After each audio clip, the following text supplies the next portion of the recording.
Tick-tock, time to rock. We've got Anime Comic Geek Studio says, I'm kind of sad they're not on yet. Well, I think we are on. Yes, we're on. I see my face. All right, so we're here. So, good evening to everyone. I should include good morning and good afternoon because people are tuning in from all around the world. I am your friendly neighborhood philosopher, David Wood, and with me, by popular demand, is the man who makes Muhammad's bones shake in their grave. It's the Christian Prince. How you doing, Christian Prince? I'm fine, thank you, David. And before we start, I want to say thank you for inviting me. And I'm so glad to be, finally speaking to you and having all those who are, they wanted this to happen. It's happening. So I'm glad to be here. Thank you. Oh yeah, there were people have been telling me to have you on for months. I'm just not good at contacting new people, but here we are now. All right, so we're going to be taking some questions and comments from everyone in the chat here once we get going. But there may be people here who aren't familiar with you, aren't familiar with your work.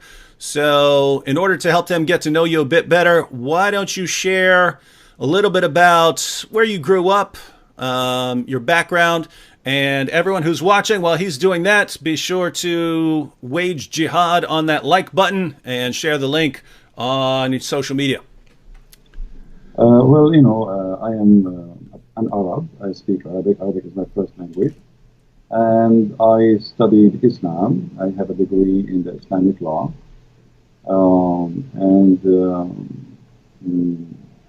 My study is not the reason really I know. The reason I know it's because I study hard, so I can answer the Muslims. And I don't know much. I mean, the rest about me is what people know, like I do. Mm-hmm. So you have a degree, you said, in Islamic law? Yes. Why on earth would a Christian want to get a degree in Islamic law? When I was very young, like always, you go to church, nobody want to talk about Islam. You speak to your friends, nobody want to talk about Islam. And the Muslims always, they challenge us, and there's nobody to answer them. So I decided to study so I can learn really what Islam is about. In the same time, I can take a stand for my belief, and that's what I did exactly, which is actually against the will of my family, mm-hmm. because they wanted me to study something useful, not something stupid, Mm-hmm. Because for them they are Christians, and studying Islam is a waste of time. It's not worth it, and it is, it's not a good thing. And I agree with them, But always good things can happen from bad things. Mm-hmm. All right. Well, I wanted to ask you a couple questions about your approach. The kind of two issues here. I hear from Christians. I hear from Christians all the time. And guys, those who are asking to adjust the bass and stuff like that. No, there's not. We've started. There's I can adjust the volume. That's about all we can do here. So just got to live with it. Any changes have to make at a different time. Christian Prince, I hear from Christians all the time, and you're a perfect person to answer since you're the Christian Prince. I hear from Christians who say that when you're interacting with Muslims, you shouldn't criticize Muhammad or the Quran. This is just going to drive Muslims away. They're not going to listen to anything you say. And so you just focus on sharing the gospel with them, just present Jesus. Don't criticize their position or they're never going to listen to you. That's obviously not your approach. So what do you think of that? Me, I am a Middle Eastern, so I understand the nature of the Middle East. And the nature of people there is totally different from what people think. And maybe what you are saying can be, valid for those who they are American, who they are born in America. Arab, Middle Eastern, Muslims, if you are too much nice, they think you are weak. They play the game of intimidation. It's not really about the way you approach them. You see, even the Quran says that Allah, He made us to be humiliated. So when a Muslim, he speaks to you and you are so kind to the point you don't even, you won't, like in people, they say, why you are rude. I'm not rude, I'm just being truthful as it is. Same time, the Quran told the Muslims that Allah, He cursed us and He made us people of humiliation, which means in Arabic it says, ضُرِبَتْ عَلَيْهِمُ الذُّلَّةِ. If you go to chapter 3, verse 112, it says that Allah, He made us people who they are nice to humiliate us, not because we are nice. So the Muslims, they have different understanding for your kindness. Maybe you are trying to be kind because you are a Christian, but for a Muslim, you make him believe that Allah is saying the truth in chapter 3, verse 112, because He cursed us and He made us nice to be humiliated. So I am not nice with somebody who don't believe in being nice. And if somebody saying to me all kind of things, why I cannot say all kind of things to him too? And why I have to speak in a way some people want me to speak in? This is the way it should be. You know, even the Lord, the Messiah, He says either yea, yea, or nay, nay, be truthful. So, you know, no political correctness. The Messiah Himself, He was not politically correct, and He spoke to the Jews in many ways, and many of them, they are harsh. So being harsh, not because I hate the Muslims, I never hate the Muslims, but being harsh because the religion, the topic is harsh itself, and the nature of this religion is harsh too. Now, so you're pointing out, one, given the group that Muslims tend to not listen to you unless you're. So, in other words, it's kind of the opposite of what many Western Christians think, right? They somehow have come to conclude that if you're aggressive with Muslims, Muslims aren't going to listen to you. You're saying it's actually the opposite. If you don't have an aggressive approach, they're not going to listen to you. You see, in the Middle East, the one who shouts louder is the one who his voice is heard. So I know where I'm coming from. I know the culture. I know the nature. And, you know, everybody, you know, anyway, for me, I am very successful. I have, you know, a lot of people who live Islam. So if the way I'm doing it is not right, then how you can explain people leaving Islam left and right? So obviously it's working, it's good. And I, you know, I don't insult people. I just say things as it is. I mean, your prophet is a false prophet. What's wrong with that? I mean, what I should say? I should say to him, your prophet is a good prophet when he's not. So I approach in a way which is go straight to the point. So you've mentioned a couple of times, and people have been pointing out in the chat that lots of Muslims, contrary to what many Christians in the West believe, lots of Muslims do listen to you, and they leave Islam, and many of them become Christians. So what kind of results have you seen over the years? Actually, I can say to you over oh, wait. Hey, well, you just got your sound got much more clear. All right, that's good. Did you plug in a mic? I changed the microphone from my side, actually. Maybe this is what was a switch. Oh yeah, that's perfectly clear now, guys. Does that sound better? Yeah, there were people. Yeah, perfectly clear now. All right. All right. You see, I have in the last few months, I don't know how many. I cannot even count how many people left Islam. And you know, I don't change the way I talk. This is the way I talk. This is the way I mean, even when I speak to Christians, I mean, if somebody he says something I don't like, I speak. This is how I am. I am not someone else. This is how I am. And who like it, who don't like it, it's up to him. I mean, what I can do. I mean, you don't like it, don't listen to me. Yeah, and I have to say, it's especially when I think about people in the Middle East, right? Assyrians. The Copts in Egypt, the Christians in Pakistan. When I think what they have gone through historically due to Islam, if the biggest criticism you can say is, guys, you're being too harsh when you're criticizing this ideology that has been oppressing your people for centuries, that's kind of a. As someone who lives in America, I just don't think it's my place to tell people who come from that sort of background how they should be talking about Islam. You see, David, you did just a few, maybe a month or 6 weeks ago, you debated a guy, his name is Mimi Hijab. And you saw how he was trying all his best just to humiliate and to insult, but not to debate. Yep. The reason, for him, you are too nice because you are not coming from the same background. For him, humiliation is a way of winning. It's not he may make fun, even though he is saying stupid things, even though he said the most stupid things ever, which is against Islam. I mean, he not only he lost the debate, he looked like an idiot in the village. So yet he think by making fun, he is the winner. So this is a culture thing. This is a mentality. This is a mindset. If you don't understand them, you will not even able to go through their mind. They grow this way, and they think if you are kind, that's mean you are weak, and if you are very gentle and you are not rude, that's mean you don't you are afraid. This is how they see it. For me, I am from there. I know how to speak to them. Actually, this is why they don't want to get close to me. Yep.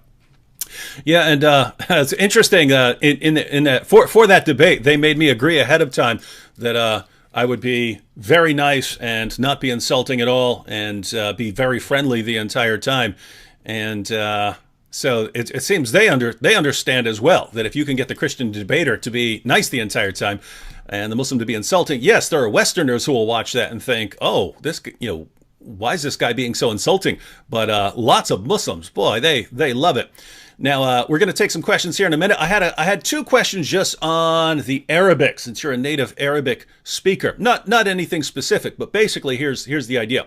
The main argument that the Quran gives for its divine inspiration is what I call the argument the argument from literary excellence, meaning that it's just so amazingly written that it has to come from God. But I read the Quran a lot, and I just think it's the most horrible book that I've ever read. I would literally rather read a phone book than read the Quran. I do read the Quran because, I have to interact with Muslims. But if I were just picking something that I want to read, I would actually pick a phone book before I would read the Quran. It's organized horribly. It jumps around from topic to topic. You can't make sense of anything it's saying. I mean, at least a phone book is organized. And all these calls for violence and so on. But I'm told by Muslims that this is only because I'm reading it in English.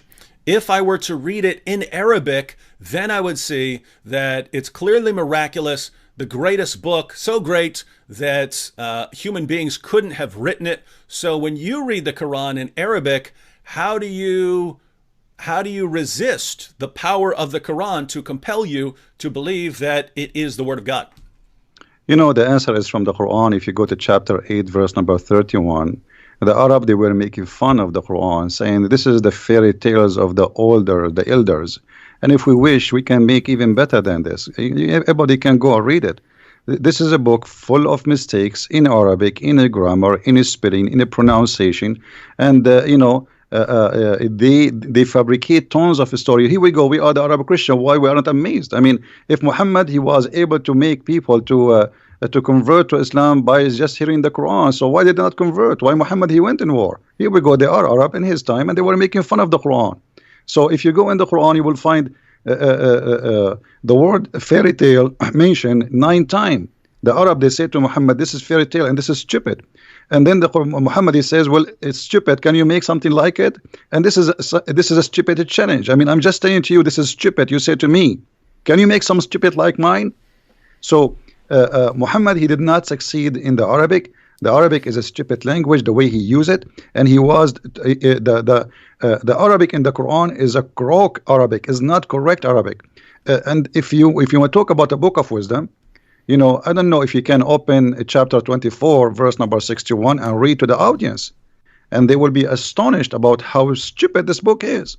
I mean, this is a God who speak, and he teach, and he squeeze his head, and he send an angel with a message from thousands and millions of miles away. Remember where Allah, God knows where Allah is. And now he come to us to say to us, you can eat alone, and you can eat in your home, and you can eat with your sister, and you can eat in the house of your mother. Anybody can read the verse, chapter 24, verse number 61. Want me to go ahead and read it for everyone? Go ahead. All right. So this is the greatest book ever written that can only be written by God, everyone. There is no blame on the blind man, nor is there blame on the lame, nor is there blame on the sick, nor on yourselves, that you eat from your houses, or your father's houses, or your mother's houses, or your brother's houses, or your sister's houses, or your paternal uncle's houses, or your paternal aunt's houses, or your maternal uncle's houses, or your maternal aunt's houses, or what you possess the keys of, or your friends' houses.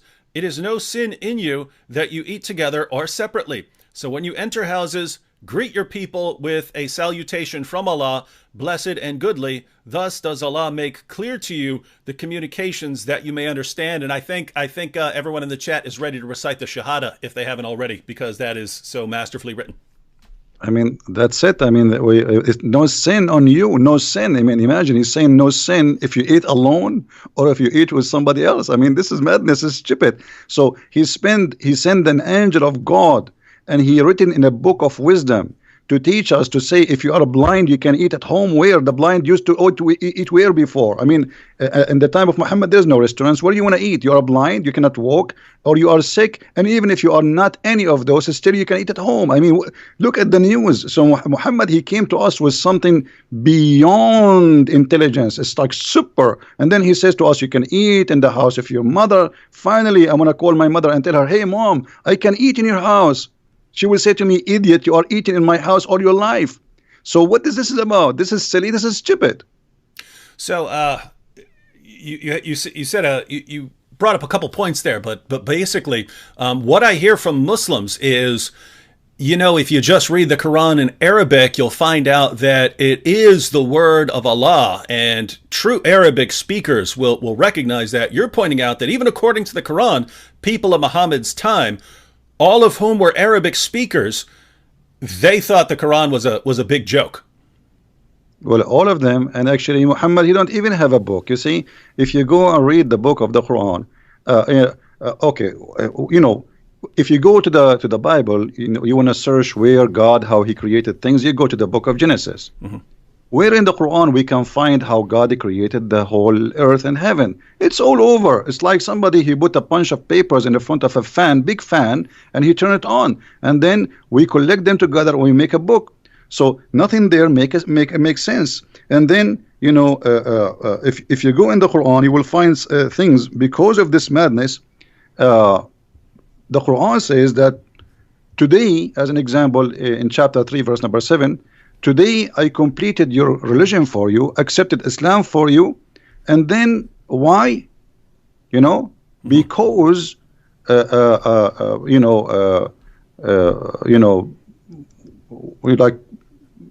make you, you know, like not to eat pigs, not to eat pork. Mm-hmm. So when the Quran speak about religion, then we will find, you know, like, I mean, I don't know how to explain to you. I wish everybody can, you know, speak Arabic, because you will die laughing from the stupidity of this Arabic. Mm-hmm. If we go in the Quran, as an example, in chapter 3, verse number 85, it says, the one who accepts other than Islam, Allah will not accept from him. And then Allah, in the same chapter, he says to us that the Christians and the Jews and the Sabian, they will go to heaven. Then, but why you call them Christians and why you call them Sabian? And why you call them Jews if they are Muslims? This is stupid. If you go to chapter 5, verse number 3, it says that Allah, he forbid for you, etc., etc., etc., etc. And then he said, today I completed my favor upon you and choosing Islam as religion for you. But this is the chapter 5, verse number 3. It is in the beginning of the Quran. This verse can be accurate if this is at the last verse in the Quran. Like Jesus in the cross says it's complete. Here, it says complete in the beginning of the Quran. How we can solve this problem? This problem can be solved easy by saying, okay, the one who made the book, he took this verse, he put it here, but it should be at the end of the book. And yet the Muslims, they say to us that this is the book of Allah. If Muhammad said this verse in the beginning, that means all the chapter after chapter 5, verse number 3 are fabricated. Because he just said, I don't know if you can read it for us, David. Mm-hmm. Chapter 5, verse 3, if you can read it, so people, they can see. I mean, this is crazy. How he complete the religion for them, accepted Islam for them. I complete my favor upon you. Mm-hmm. Ready? Chapter 5, verse 3. Forbidden to you is that which dies of itself, and blood, and flesh of swine, and that on which any other name than that of Allah has been invoked, and the strangled, and that beaten to death, and that killed by a fall, and that killed by being smitten with the horn, and that which wild beasts have eaten, except what you slaughter, and what is sacrificed on stones set up for idols, and that you divide by the arrows, that is a transgression. This day have those who disbelieve despaired of your religion, so fear them not, and fear me. This day have I perfected for you your religion, and completed my favor on you, and chosen for you Islam as a religion. But whoever is compelled by hunger, not inclining willfully to sin, then surely Allah is forgiving, merciful. I'm sure there are here more people, even more people, ready to recite the Shahada after hearing that. So he completed his favor upon them by saying to them, you cannot eat pork. That's it. Islam is complete now. So all those the chapters after, and here you notice, I don't know if you noticed with me, David, that in the same verse at the end it says, after all what he forbade, if you are hungry, still you can eat all of those, which means you can eat pork. Even pork you can eat. But then we find this is a contradiction for chapter 2, verse number 65. Isn't it Allah who cursed the Jews and he made them pigs and monkeys because they broke the Sabbath? Why they broke the Sabbath? Because they are hungry. Because Allah, he made this fish only appear in the Sabbath. So those people, if they are hungry, they are not allowed. But if the Muslims are hungry, they can eat pork. Yeah, I've never actually made a video on that one. I might have to knock out a video on on that contradiction there. One more question, then we'll turn it over to chat here. Along the same lines, one of the other things that Muslims say, because one of the main arguments that they give, thanks to Ahmed Deedat and Zakir Naik, is the amazing scientific insights of the Quran, that Muhammad knew things that no one at the time could have known and that weren't discovered until centuries later, and scientists are still marveling at the amazing scientific accuracy of the Quran even today. I sit here and I read the Quran and it looks like a scientific catastrophe. It looked like if you were to invent the most ridiculous picture of the universe that you could possibly come up with, that's what Muhammad believed about the universe. If you could come up with the silliest theories about human reproduction that you could possibly come up with, that's what Muhammad believed about human reproduction. But what I hear from my Muslim friends is, in the Arabic, you find that everything is correct, that it's amazing and has all these scientific insights. Since you read the sources in Arabic, would you agree with the Muslims that their sources are filled with amazing scientific insights that prove that Islam is true? The Quran is the most stupid book ever I saw all my life, and I challenge any Muslim to prove me wrong.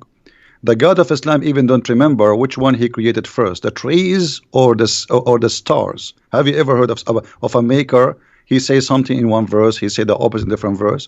The Quran do not know even how the baby is created. He says that the baby, he was a sperm and then he became a congealed blood, which is funny because the sperm was a sperm and then it became a congealed blood. Muhammad, he explained, and he says that the sperm stay inside the mother for 50 days. Have you ever heard of a science like this? But the Muslims, the problem is when the Muslims, they try to make the Quran as a scientific book, they fabricate the translation, they change the meaning to make it fit with science. As an example, when the Quran says Allah, he made the sperm into a congealed blood, the Muslims, they say in many translation, you were a sperm and then you became a clot. But this is not true. It doesn't say that. It says the sperm became a clot. If you go in Sahih al-Bukhari as an example, Muhammad, he says in hadith number 2644, he said that the semen remain in the womb of the women for 40 or 50 days, and this is authentic hadith. So this is the science of Muhammad, claiming that semen can live for 50 days. Science says maximum 5 days. So that's the correct. Only error mistake is only a 0. Yep. That is correct, by the way, ladies and gentlemen. In other words, if you go to your biology class and you ask your biology teacher or professor how long can a sperm survive, you'll hear maximum 5 to 7 days. Not so, according to Muhammad. So if you're a Muslim, you could spend a lot of time. You could spend a lot of time correcting your teachers and professors. All right, Christian Prince. We'll be talking more about the Muslim sources and what the Quran says. Wanted to ask you a little bit about. You seem to have a lot of problem with your videos getting taken down and things like that. There's a comment over here by Guy777 that'll kind of. I'll reply to this real quick and then get your comments because. There is an issue with censoring critics of Islam. Now, Guy777 here says, so I'm a Christian and got banned for criticism of Catholic doctrine, but you guys criticize Islam for a living. Why ban me? Well, no one's stopping you from talking about Catholic doctrine, Guy777. No one's stopping you from talking about Protestants, Orthodox, Catholics, anything. When we have a topic and we're going to be addressing something, if we're going to be discussing the interaction between Islam and Christianity, there always seems to be a small group of people who want to divert the discussion in the chat to something else, right? So flat earthers will show up and we'll start arguing, hey, everything is about flat earth. People will start bringing up political issues, and we're discussing a topic, right? We're discussing issues. And there are people who try to divert them. No one's stopping you from talking about those things, but go somewhere where they're discussing those things. If we're sitting here talking about, if we're talking about whether Muhammad's a prophet, and you're over in the comments section trying to prove that the earth is flat or something like that, no one's stopping you from doing that, but do it somewhere where that's actually the topic. So what you're asking is, why would you be banned for trying to divert the discussion over to what you want to talk about? I hope when you hear it like that, you can understand the answer, right? If everyone's over in the chat trying to divert the discussion to some other topics, then no one's actually paying attention. And what's the point of even having the discussion if no one's paying attention because they're talking about other things? So if you are diverting to any topic, and it doesn't matter what it is, it doesn't matter what you're trying to divert it to, then you're going to have to be blocked from this discussion for that. Keep in mind, guys, there's a difference between stopping your free speech and blocking you from a discussion that you're interrupting, right?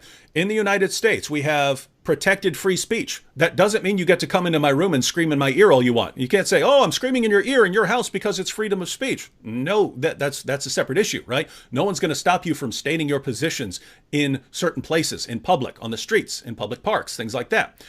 So no one's stopping you from saying your positions on YouTube, Facebook, out in the parks, wherever you want. This area, it's like our house, and we're inviting people to the house to have a discussion and thing, and you're coming in and trying to divert the discussion to what you want to talk about.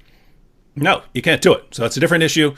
Try again, but don't do that again, or I'm going to block you again. All right. So Christian Prince, with that said, what has been your experience of interacting with Islam on sites like YouTube, which have some sort of commitment to free speech, and they say everyone's welcome to pay their ideas. Now, why do your videos keep getting blocked and so on? Yeah. Before I go there, I want to answer this guy. He asked about the Catholic.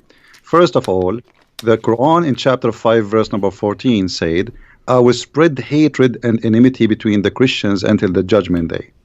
And for me, when you do that, you are serving Allah. You are not criticizing anyone. Secondly, you might even be a Muslim, and how we know even you are a Christian. Number 3, the Catholic, they are people who believe in Jesus. They believe in the Father, the Son, the Holy Spirit. So you are wasting my time and very expensive time. We spend our life to speak about things which is not really worth it for us. Go to different place. There's a guy, I can advise you to go to his channel. His name is Muhammad James White, and he hates the Catholic to death. He will welcome you, and he will have you and will give you a big long hug. Now we go to YouTube. YouTube, anything we say against Islam, they take us down. It doesn't matter what you say, even if you say hello. The second you attack Islam, the second you are not welcome. Say something good about Islam, they will welcome you. I cannot even keep my videos for a few hours live on air. I have to keep them, taking them down because they keep sending me. I receive tons of emails from YouTube saying Pakistan government complained about this video and about this video and about this video and about this video. I mean, and we have to take them, away. So Pakistan government don't agree. Muslims don't agree. I mean, I live in America. What I have to do with Pakistan? And why Pakistan have control of YouTube? So, we cannot say something without being chased, and this is the reality. And because of that, I keep asking people to carry on my videos and spread them all over. Mm-hmm. Yeah, and by the way, guys, I say the same thing, because there's really, every day when I wake up and I open my computer, I think, okay, I might open it up and it might say you've been banned from YouTube, just because of I get messages all the time from YouTube saying your video has been banned in Germany. This video has been banned in Pakistan. I get entire lists of videos that are blocked in Pakistan. So you just wonder when you're going to get up and a bunch of people false flagged a bunch of your videos again, and then you get banned from the platform. So it's a pretty rough position. By the way, the guy who just asked the question about Catholics, he said he thanked me for at least answering the question, and so hope that was. For the record, I like James White when James White is talking about the topics that James White is really awesome at. But there is a good point there. If you're interested in those kinds of discussions, James White's platforms deals with those, right? We just don't. We're not dealing with that there. We're not dealing with the interactions of Catholicism and Protestantism and Orthodoxy. So we're going to continue here. We have here. I'm going to go through some of the questions over here. Someone says, "Can you please ask the Arabian prophet to explain the Egyptian saying Salli al Nabi?" Is that something you're familiar with? Yes, Salli al Nabi, which means pray on the prophet. You know. And actually, this is something happened during the debate with Mimi Hijab, when he said to you, it's mean pray for, not pray to. Supposedly he fixed it, but the fact he make it blind. Allahu wa malaikatahu yusalluna ala nabi. Allah and his angels, they are praying on the prophet. So salli ala nabi, it is a term which the Arab, they keep repeating based in the order of the Quran, where it says that every Muslim, every believer have to pray on the prophet.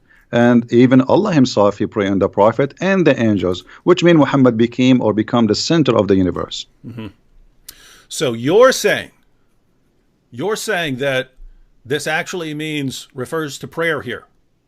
Absolutely, this is a prayer. Yeah. I mean, like when you ask in your debate about the word salah, and they start making fun. I mean, show me one word in the Quran it doesn't say salah mean pray. Only in that verse they play with the translation, and suddenly the word salah become blessing.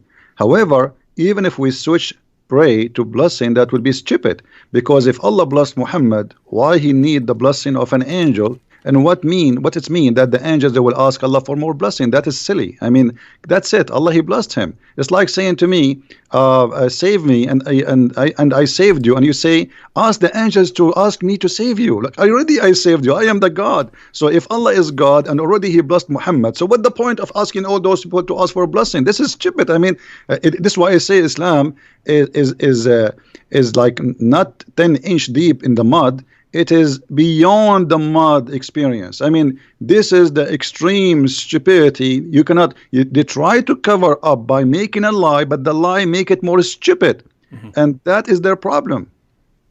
We actually, this is apparently an important issue for lots of the people in the chat. So we had another one. Ask Christian Prince if Allah prays for or to. Now, if I understand, it's actually praise on, so you would have to interpret it as praise for or something like that. But also asking what salah means. Now, how about the word yusaluna and things like that? The Muslims come here pretty much every chat and they start saying that's different from the word salah. It's completely different word that has a different meaning. Is that correct? No, absolutely. This is false. If you go to chapter 2, verse 1 to 5, it says, وَاتَّخَذُوا مِن مَقَامَ إِبْرَاهِيمَ مُصَلَّى. Musalla is the place to pray. This is not salah, this is a noun now. If you go to chapter 3, verse number 39, it says, فَنَتَتْهُ الْمَلَائِكَ وَهُوَ قَائِمٌ يُصَلِّي. So the angels, they called him when he is standing, yusalli. go to that translation. You will see it says he's praying. And so the Quran is full of the verses saying that the word salah, if you go to chapter 4 verse 102, it says وَإِذَا كُنْتَ فِيهُمْ فَأَقِمْتَ الصَّلَاةِ. So if you are between them and you start the prayer. So salah is not a verb. It is when we say salah, it's a noun. When we say yusalli, it's a verb, but it's the same. It's like saying you speak English better than me. You can find tons of examples. You know what I mean? So it's just a verb and a noun, but it's the same word. Yusalli and salah is the same. Salah is description of what you are doing. Yusalli is the description of the action you are doing now. You know? All right, now everyone. Before we're gonna continue here, but I just wanted to remind everyone, and I'll remind everyone probably 2 more times before we're done. The links to Christian Prince's various platforms, those links are in the description box. So you have a link to his YouTube channel if you're not subscribed, link to his Facebook page, and also if you want to support him, there's a link to his Patreon page there. So I speak from experience when I say that when we try to dedicate a good portion of our lives to responding to Islam, to making videos, to having these kinds of discussions and so on, it takes up a lot of time, especially when you have to do studying and stuff to prepare for topics and so on. So the donations do come in very, very handy. So, and don't think if you're on a platform like Patreon or something like this, the idea of a platform like that is, yes, even if you can only chip in $5, $6, $2, $10, whatever, the idea of crowdfunding is that if you have a bunch of people want to support what you're doing, and a bunch of people are all chipping in $5, $7, $10, that adds up very quickly. So the link to Christian Prince's Patreon is in the description box. If you can, go and sign up as a patron. Now, here's one I think I'll answer real quick, and then Christian Prince, you can add if you want to. Ahil here, we have a Muslim over here, and matter of fact, Ahil, if you have some questions for Christian Prince, we're happy to answer them. For some reason, he's talking about Koine Greek. He says Koine Greek is Pidgin Greek. LOL, LOL. Why did they not know how to speak proper Greek rather than classical Greek? LOL, LOL, broken Greek Bible. Now, this comment is so hilarious to anyone who is familiar with the Greek language. You ask, why didn't they know how to speak proper Greek rather than classical Greek? What are you talking about? Koine Greek is what people spoke. That was language. That was the language that they spoke. The classical Greek writers, they wrote in classical Greek, but if you're talking about the first century and the language that people spoke wherever you went, the language that had been spread thanks to Alexander the Great, Hellenizing much of the known world at that time, they spoke Koine Greek. So if you're writing your book, if you're writing the Bible, and you're writing it, what are you going to write in? Are you going to write in classical Greek, or are you going to write in what everyone speaks? That's Koine Greek. It's just a simpler form of Greek. So just so you know, hope that helps. Broken Greek Bible. David. What's up?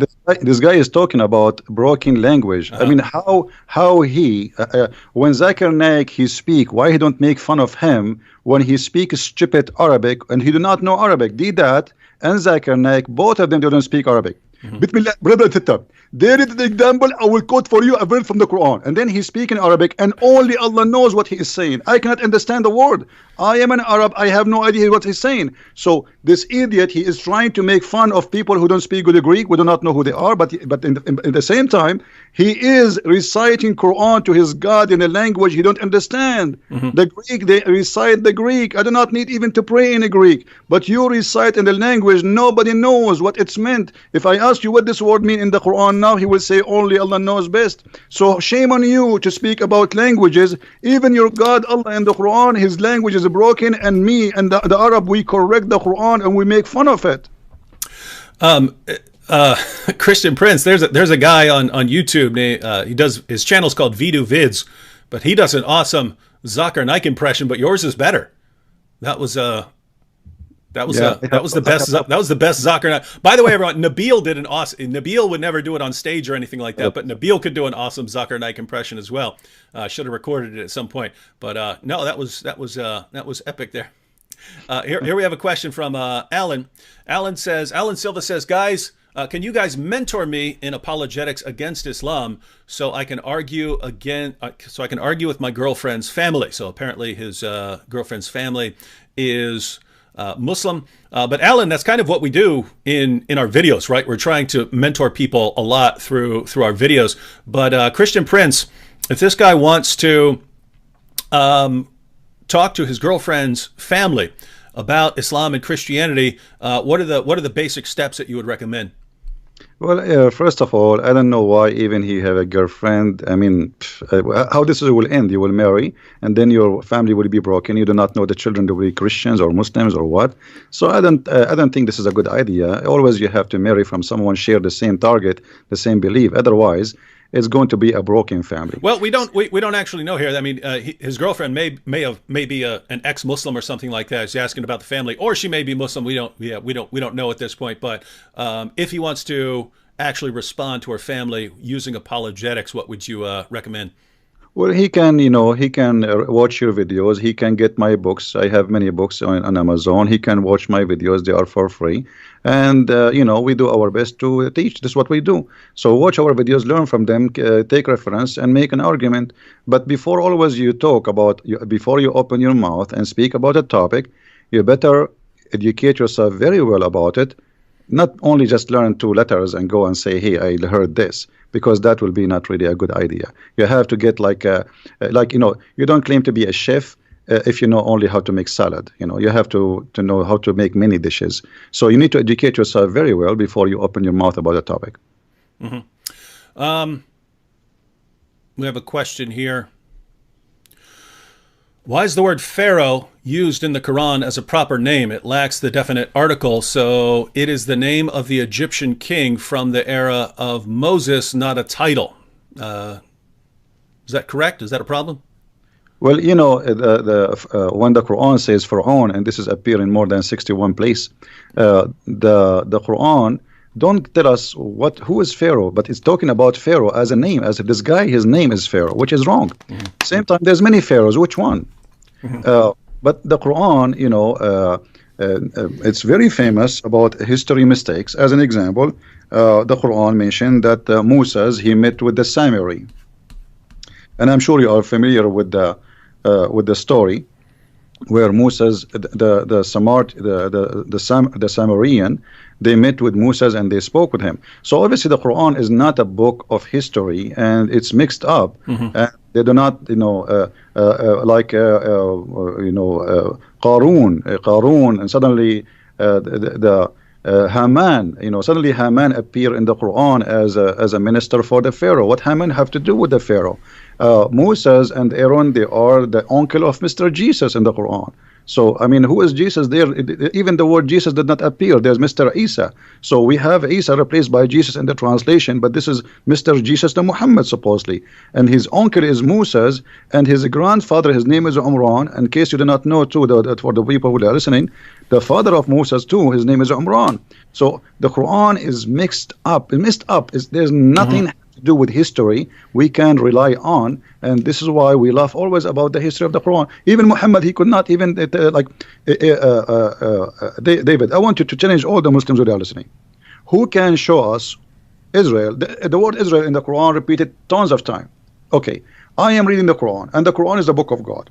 I want to know who is Israel, where we can find in the whole Quran who is this guy who his name is Israel. We cannot. I challenge any Muslim. So how this book is a book of God, and suddenly he jump and he start talking about a guy, his name is Israel, children of Israel, children of Israel. Okay, who is Israel? Shouldn't you first introduce to us this person? So Quran is a silly book. It is not the same. In the beginning you said yellow pages. Yellow pages is better because yellow pages, you have first name, last name, you have an address, and you have a phone number. Here there's nothing. I wanted to ask you about that name, Isa, because I've read a few theories about where that name came from. Some people have said that maybe it came to Arabic through multiple other languages before it got there, and so that's the one that they were using. I've seen maybe it was a special usage because in the Quran Allah wanted to combine it as a parallel with Musa, so Musa and Isa. I've seen that perhaps the Jews were referring to Jesus as Isa, using the name Esau because they regarded that as an insult. So when the Jews of Arabia referred to Jesus, they would say Esau, and Muhammad just didn't know, so he picked up the term. Do you have any theories on why it's saying Isa rather than Yasu? You see, the Muslims themselves did not know really how the name came to existence, because we as an Arab and all the Arabian Christian history, we never heard of a person whose name is Isa. We call him in Arabic Yeshua. In the Hebrew is Yeshua. So we say in Arabic Yeshua al-Masih. You will not find a single Arab Christian he used the word Isa. This is only a word created and came through Muhammad. It is possible that maybe the Jews, they were insulting, as you said, but really there is no we cannot find where this is coming from. And remember, David, that Islam is disconnected religion, which means the Muslims today, they have nothing to do with Islam in the time of Muhammad. The first book written about Muhammad, it was hundreds of years after Muhammad. There's nothing about Muhammad. You know, the Quran itself, the one we are reading today, they're saying that this is according to recitation of Hafs. And Hafs, according to Muslims, he was a fraud. He was a thief. He stole books and he claimed that they are his own. So, and his father was the same. So Hafs, he learned the Quran from his stepfather Asim. Asim was a fraud, according to Muslims. Asim and Hafs, both of them, their hadith is rejected. So how you accept his Quran? So they don't have Quran. The Quran itself have no roots. So how we can find out where Isa is coming from? And at the same time, the Quran always come to us with strange names. Okay, who is Yahya? We do not know. Who is Salih? Names, they are coming from the middle of nowhere. And Muhammad, he inserted them in the Quran. Zulqarnain, I'm sure you know about Zulqarnain. Okay, Zulqarnain in Arabic means the man with the two horn. Okay, have you ever heard of a guy, his name is the man with the two horn? Why, he's a cow? I mean, give us a name. What's his name? You don't tell me what he's wearing in his head. Have you ever heard, like now, you are wearing a headset, David, I will say the guy with the headset. And then a guy who come after 10,000 years, he will know, he will recognize David Wood because he was wearing headset. This is stupid. So when you say the man with the two horns, shouldn't you tell us first what his name, where he was, which country, what language he speak? So this is a silly book, have no roots, and it's a collection of fairy tale stories. As we said, the Arab, they keep saying that to Muhammad. And Muhammad, he is just trying to make himself a prophet. And okay, they asked him, the Jews, they came to him, they said, okay, tell us about Zulqarnain. He started telling them, first of all, he did not answer right away. He waited until supposedly Jibril came, and he told them, okay, Jibril told me the story of Zulqarnain, and he started telling us a story about he found the sunset in murky water. So Islam is the Quran is not even a good for 6 years old low IQ child. He will laugh at it. And the things you're bringing up about, you know, the Quran not explaining who this person is, or not explaining who that person is, those are actually a pretty big problem for Islam, because Allah claims that this is the book that's explained in detail. It's fully explained. He's given us a book that's fully explained. And if you don't know from some other source or from your own historical knowledge what these things are talking about, you're going to be really confused, because we just, it's not fully explained. It's not explained in detail. It's just, yeah. So anyway, rough book. All right, we have a question here, and this has come up previously. Sister Sunshine says, ask Christian Prince about the necrophilia question. So this has come up before, that we do have a story about Muhammad crawling down into a grave in a situation. I've never, if I'm being generous, then I would think that Muhammad just went and slept beside this woman. You're reading the sources, so tell us what this is about. You know, the story is saying that Muhammad, when this is about the woman, her name is Fatima bint Asad, and she is supposedly the mother of Ali. So when she died, Ali, he came to him and he was crying. And he was crying because simply his mother, she never believed in Muhammad. So Muhammad, he told Ali, don't worry, I'm going to do something. Muhammad, he went to the grave, and the women, she have nothing, because you know, when the Arab before Islam, they have the same tradition.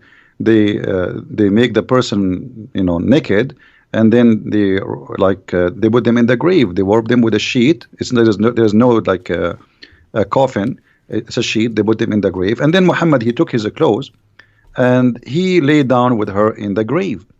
And why, according to Muhammad, the Arab who was watching, they said to him, whenever you came with something nobody did before you, why you are doing that? He says, because I want to make the pressure of the grave lighter on her. Now, the story doesn't say that Muhammad did anything wrong, but Muhammad, he took off his clothes and he lay down with a dead woman she's wearing nothing. And the excuse is to light the pressure on her grave. But this is contradiction for the Quran, because the Quran says you pray for them or you don't pray for them, Allah will not forgive them. They are kuffar.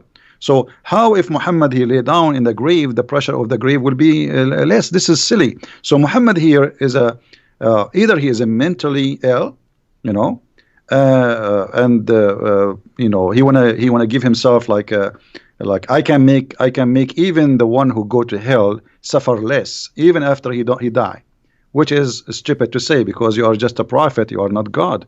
And the pressure of the grave, what does that mean? It's silly, stupid too.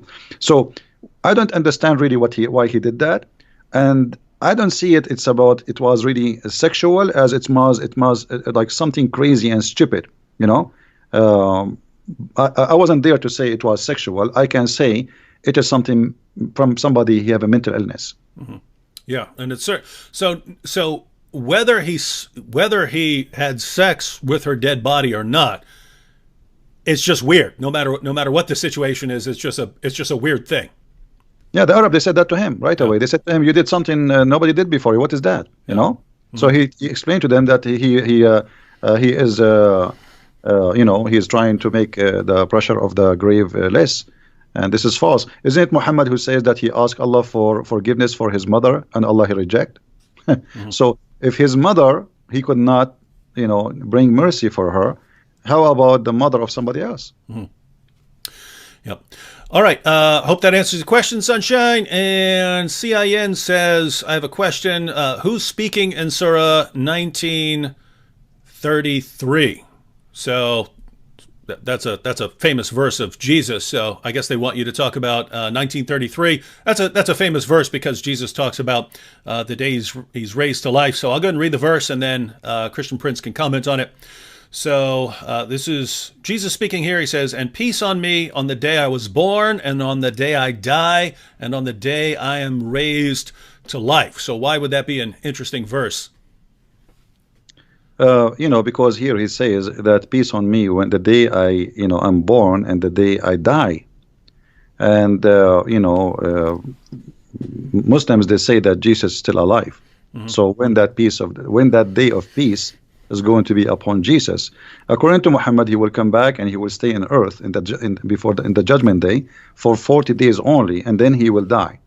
And what peace on me in the day I die mean? I mean, it doesn't make sense. I mean, death is death. If there's a peace, I mean, what does that mean? So Muhammad, he say things nobody understand, and this is why Muhammad in chapter 5 verse 101 said, "Ask no questions," because verse number 102 it says, "Why not? Because if you do, you will leave Islam." Mm-hmm. So ask no questions. I say things nobody knows what it means. It's including me. Now, if Jesus is going to come in the judgment day, shouldn't we ask the Muslims why? Why? Why not Muhammad? Muhammad is the last prophet. Why Allah did not? Muhammad was killed by poison. Why Allah, he saved Jesus from a cross? He did not save Muhammad from the poison. So all the questions, the second you ask a question about Muhammad or about Jesus in Islam, everybody go in trouble and they have no answer, and they will say to you, Allah knows best. And this is the best answer they can give it to you. Allah knows best. Mm-hmm. Yeah. All right, we have a comment from a Muslim here who says the Quran talks about Christians with respect, and it does. I mean, you've got Allah saying that Christians are closest in love to the Muslims. So we've got the Quran talking about Christians with respect. Is that correct, Christian Prince? Well, the Quran insult the Christians all over, and he say we are mushrikeen, we are the worst of the creatures, we are worse than animals. Allah, he hate us, chapter 5 verse 14, chapter 5 verse 51, Allah says, take not Christians and Jews as a friends. So when a Muslim he says Quran respect the Christian, that is really funny. So why Allah he will spread hate between us, and why we are the worst of the creatures? And when he say in the Quran, like the Christian and the Jews, they can only friends to each other, and the one who is a friend to the Christian and the Jews, as in chapter 5 verse 51, to the Christian or the Jews, he is unjust and he is a bad person. He is evil doer. So when a Muslim says Quran respect us, show us where. I want to see that.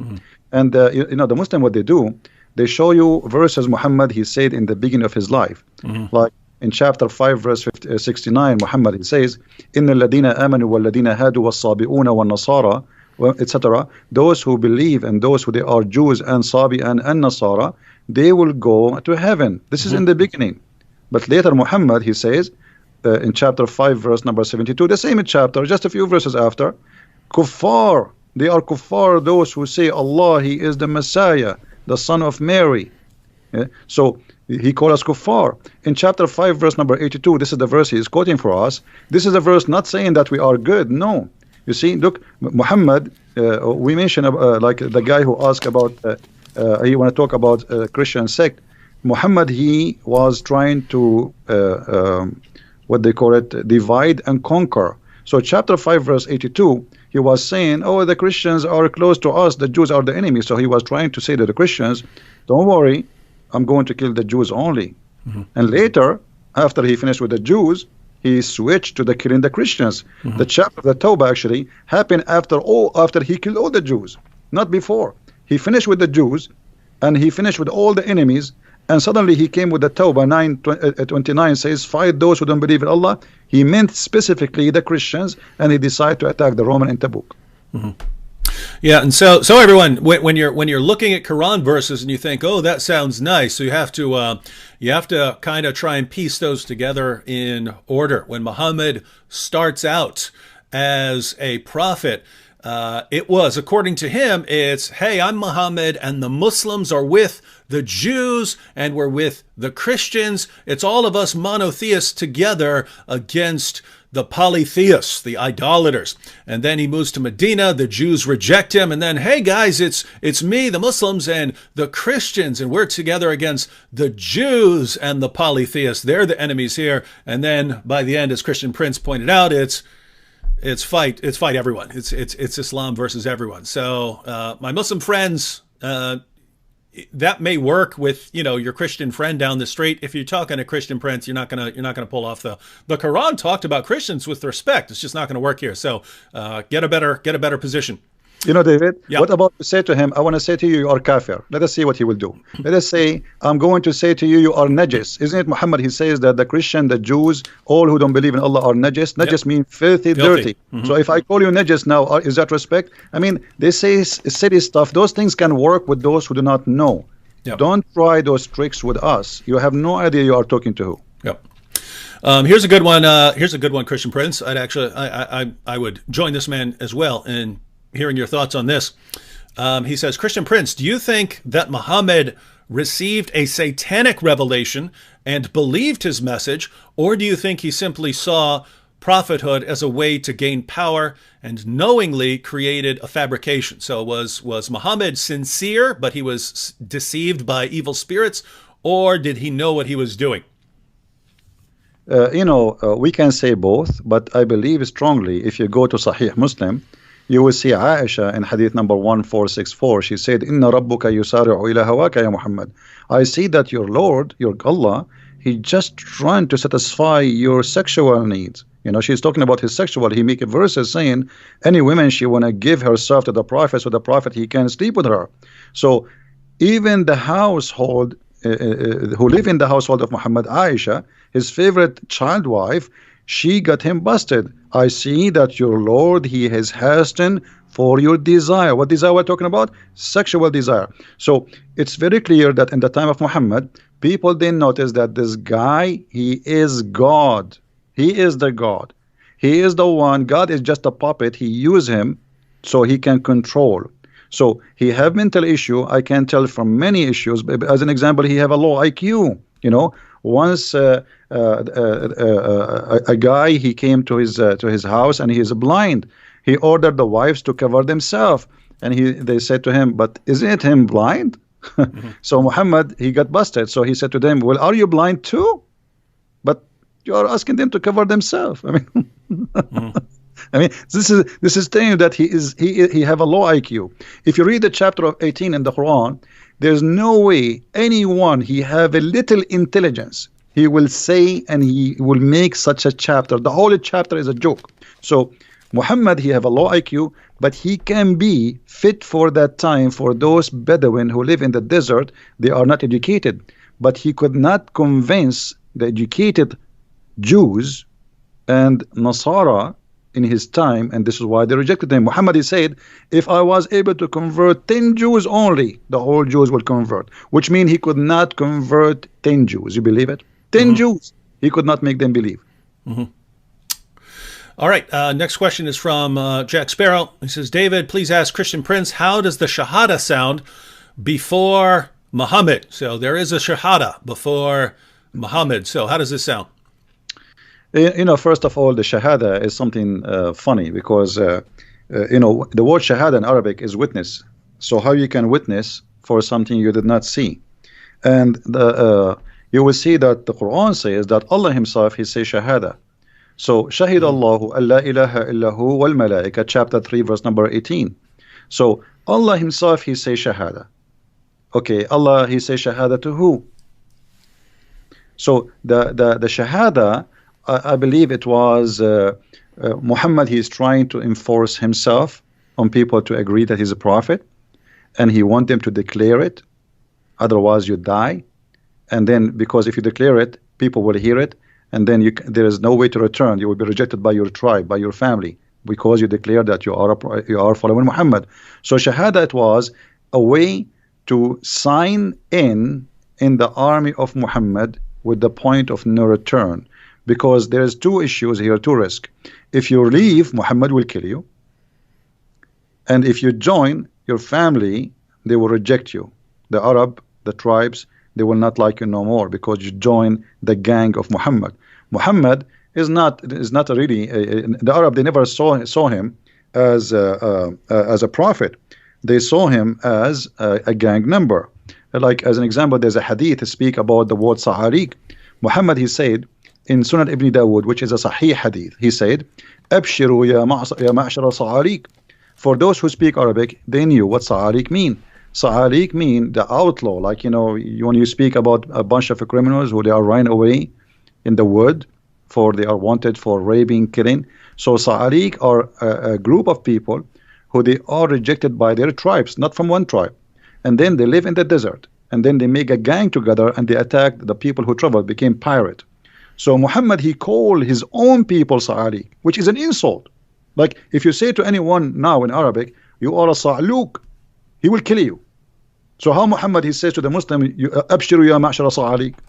The Muslim, they translate that in the hadith, they say a group of poor immigrant. That's a lie. Sa'ariq is not a poor immigrant. It is the criminals who they are rejected from their families for crimes they did. Wow. Interesting. All right. Next one. This is from Bram. He says, talk about the crucifixion of Jesus in Islam, Surah 4, verse 157. So what's your take on that? There are multiple takes on this as far as, you know, even according to Muslims over the years, whether this is saying that Jesus wasn't crucified or whether this is simply saying that he wasn't killed by the Jews, or whether it's saying that, you know, even though he was killed, it wasn't, you weren't the ones that killed them. So what's your take on Surah? So just so everyone knows, Surah 4, verse 157, this is where we have that the Jews are boasting that they killed Christ Jesus. And the Quran says, but they killed him not, nor did they crucify him, but so it was made to appear to them. What's your take on that, Christian Prince? Well, this is a very important verse. I advise the Christians to learn carefully and listen carefully for the answer. This verse confirms something very important. Number one, that the Jews, they confirm their killing to Jesus. Number two, Allah saying that they killed Jesus, but the fake Jesus, which mean the Bible is telling us a true story. Because if I am witnessing a crucifixion of someone, Allah, He made him look exactly like Jesus. And then John and Peter and all the disciples of Jesus, they witness that we witness the death and the crucifixion of Jesus. The Quran saying Allah, He made him look like Jesus. So the Christian, the apostle of Jesus, they witness for the truth, for what they saw, which mean the Bible is saying the truth, because a true witness is the one who say what he saw, not what somebody else after 600 years will say to us. I saw this, I write this. This is honesty. So the Quran confirmed that what is written in the Christian book is absolutely correct, that they witnessed and they saw Jesus being crucified.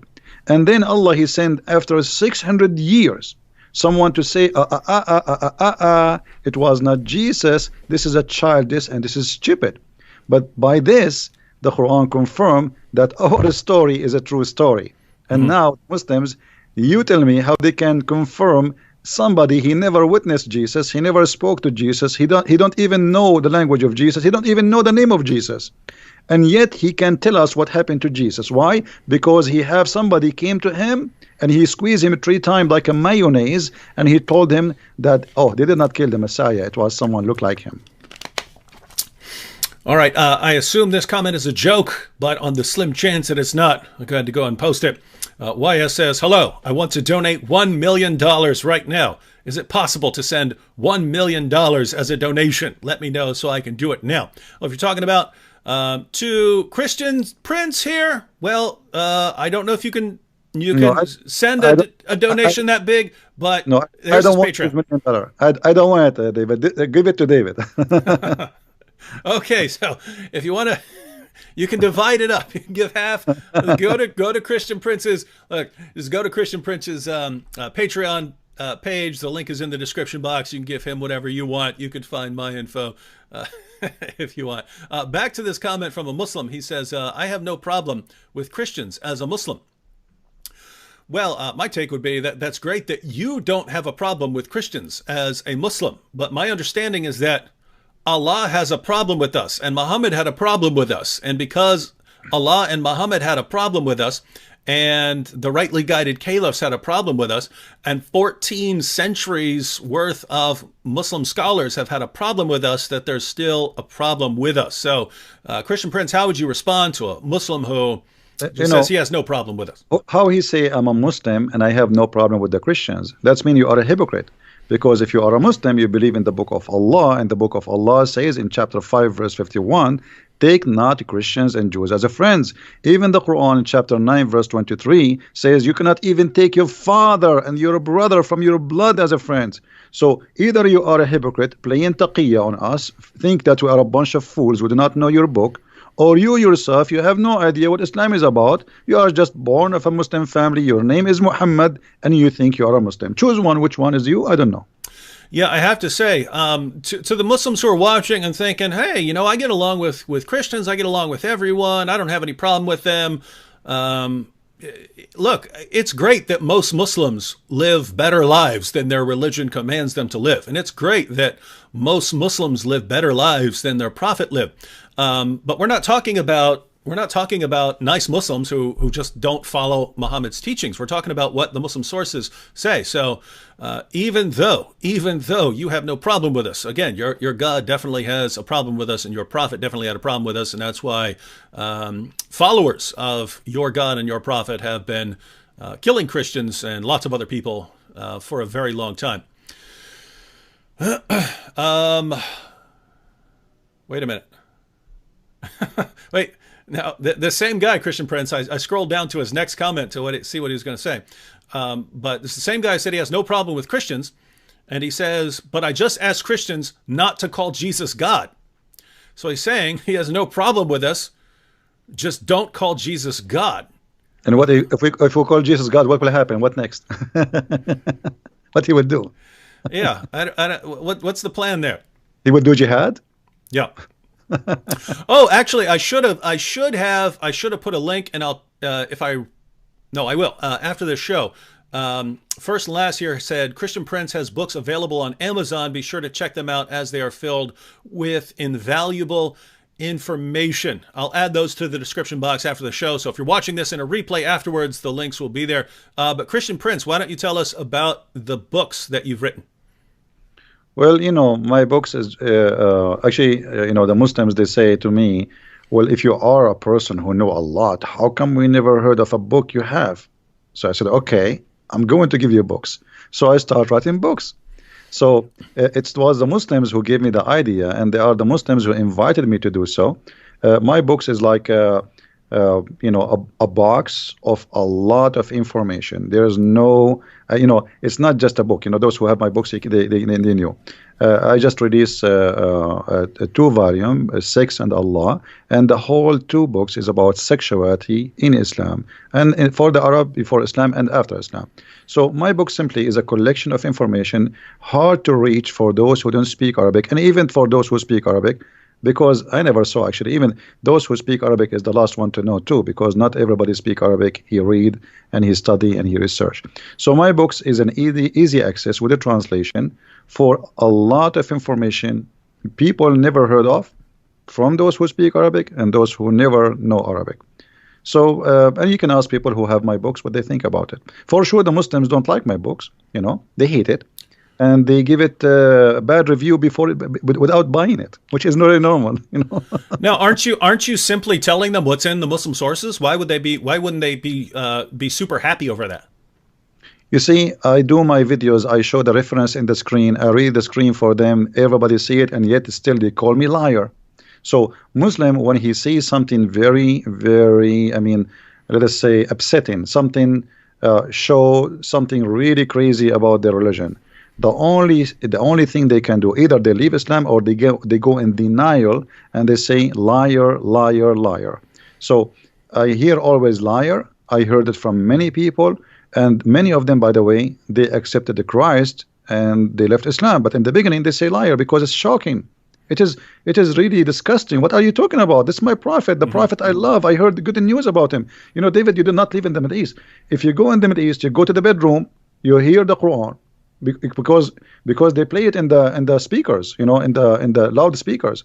You go to the bathroom, even in the bathroom, you hear the Quran. You open your TV, everybody speaking about the amazing, the most Prophet Muhammad. You open your radio, it's the same. You go in the bus, it's the same. You drive your car, it's the same. You go to the school, it's the same. So wherever you go, there's one guy. You see, a certain time the American movies have only Sylvester Stallone. So Muhammad is the only Sylvester Stallone for the last 14 centuries.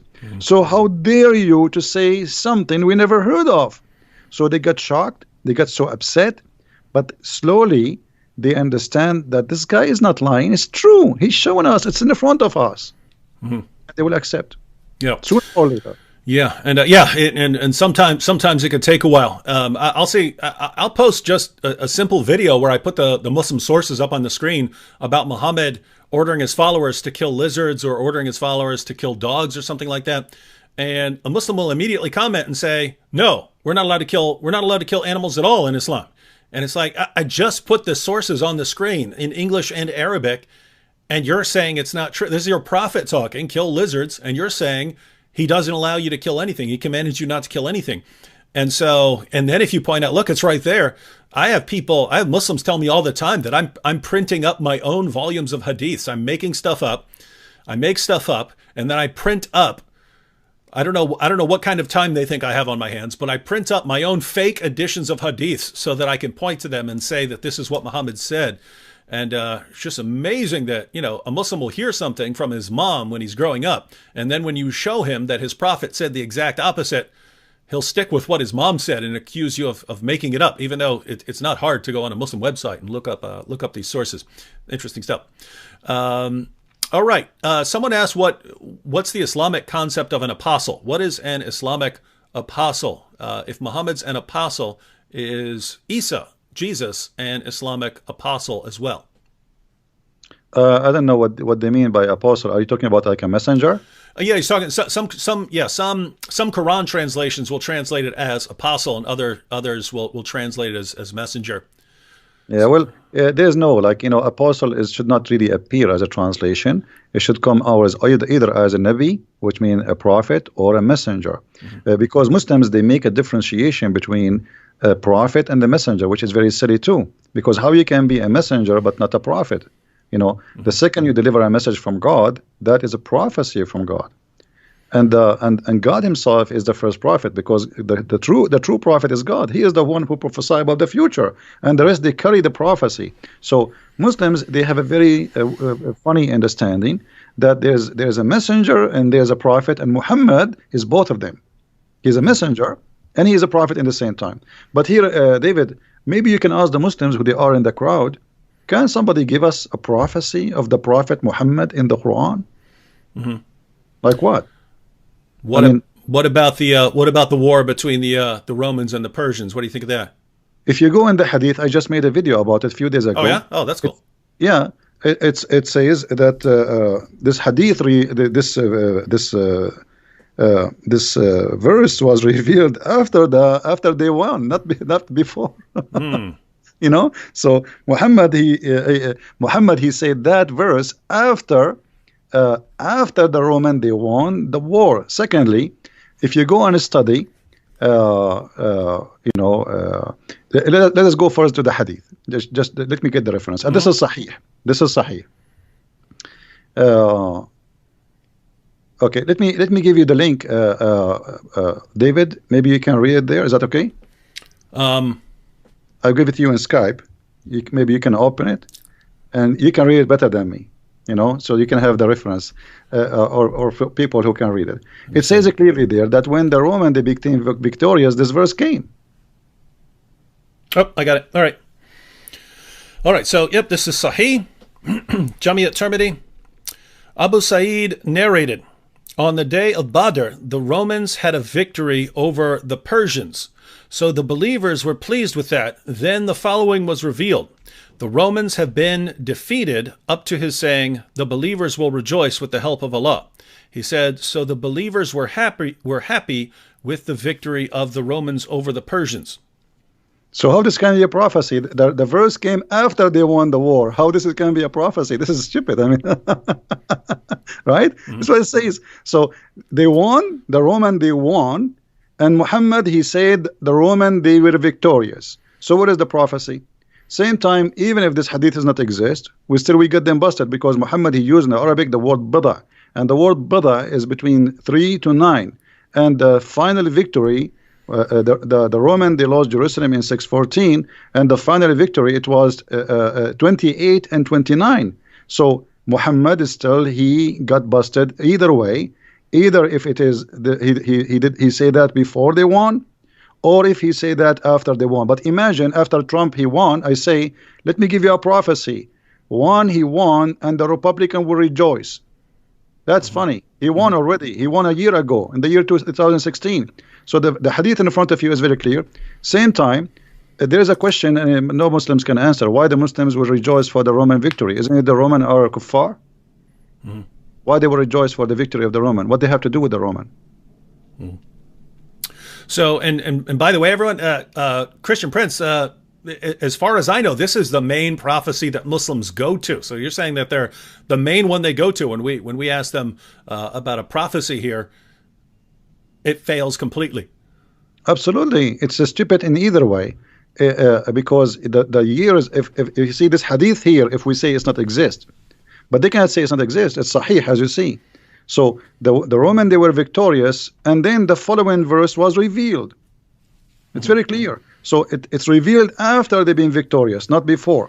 Secondly, in Arabic it says غُلِبَتُ الروم, and then it says وَبَعْدَ غُلْبٍ سَوْفَ يُغْلَبُونَ فِي بَضْعِ سَنِينَ. So they are going to be victorious in the word bada 3 to 9, and the Roman took them a lot longer than what Muhammad he predicted. So either we go that Muhammad he was predicting before, and that will make him look as a false prophet, or we say, as the hadith here, which is sahih supposedly, saying that the verse revealed after the Roman were victorious, and that will destroy all the claim anyway.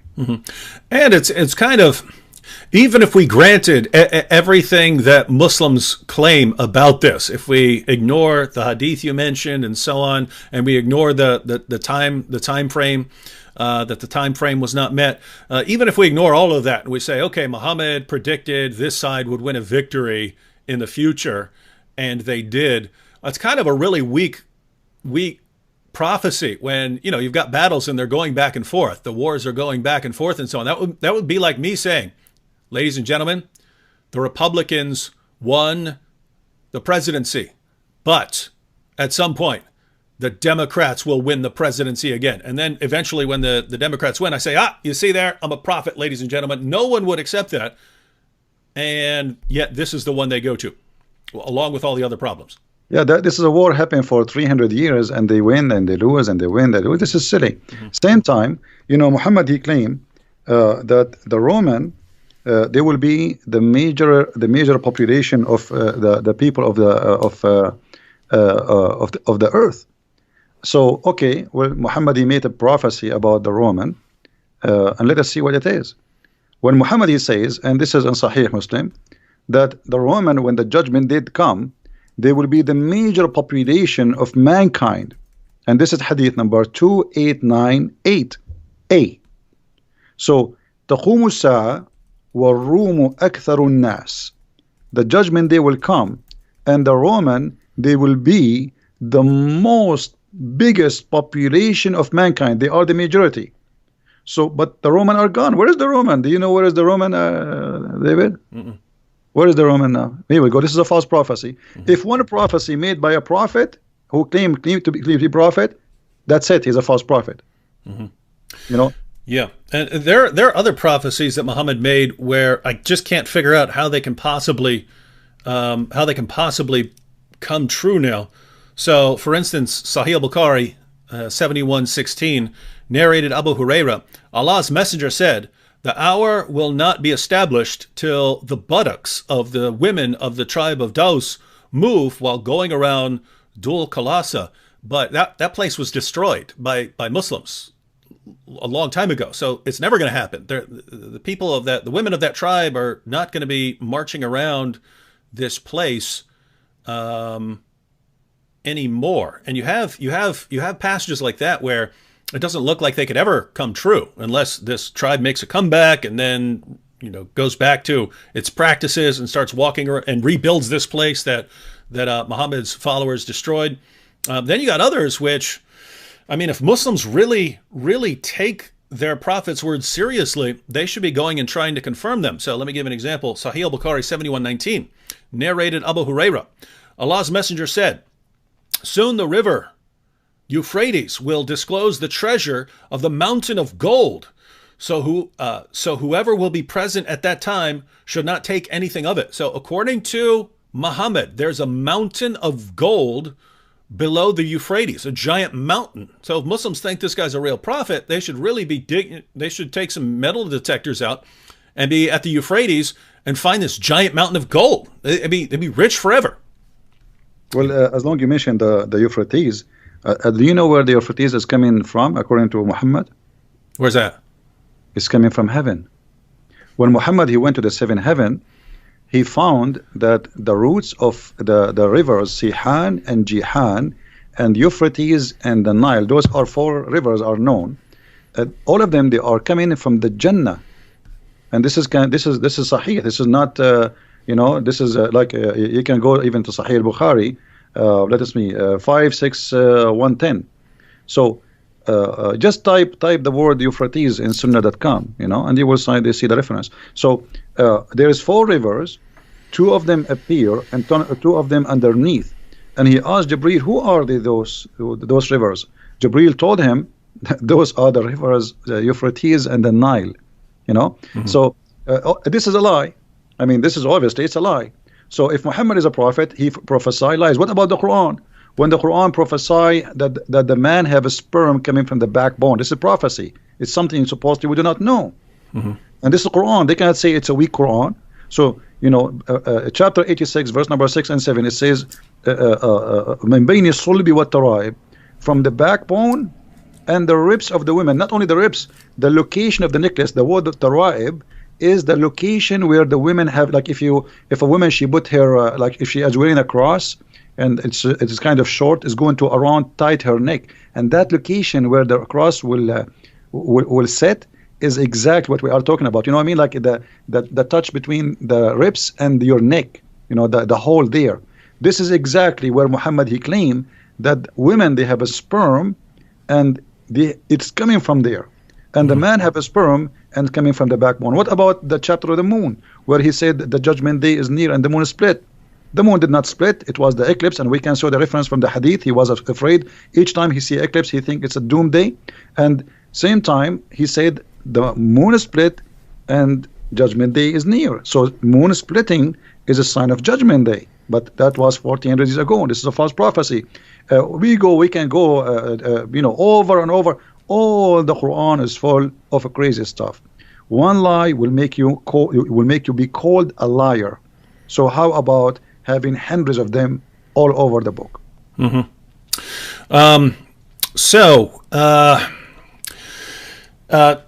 Wanted to bring up something to you because you mentioned it earlier that the Quran is affirming what happened with Jesus in the Christian position. Sam Shamoun and I use a lot what we call the Islamic dilemma that the Quran affirms, and I'm bringing this up because I scrolled past a comment. I could go back and find it, but someone was saying that the position of the Quran is that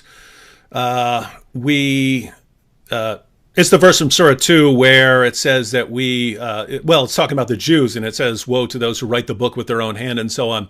But what is the Quran's position on the previous scriptures, the Torah and the Gospel? Because every Muslim that you ever run into pretty much believes that the position of the Quran is that Allah revealed the Torah and the Gospel. They were corrupted by Jews and Christians, and that's why Allah sent the Quran to basically give us an uncorrupted revelation. What do you think is the actual position of the Quran? In other words, if you just read the Quran beginning to end, what would you believe about the scriptures of the Jews and Christians?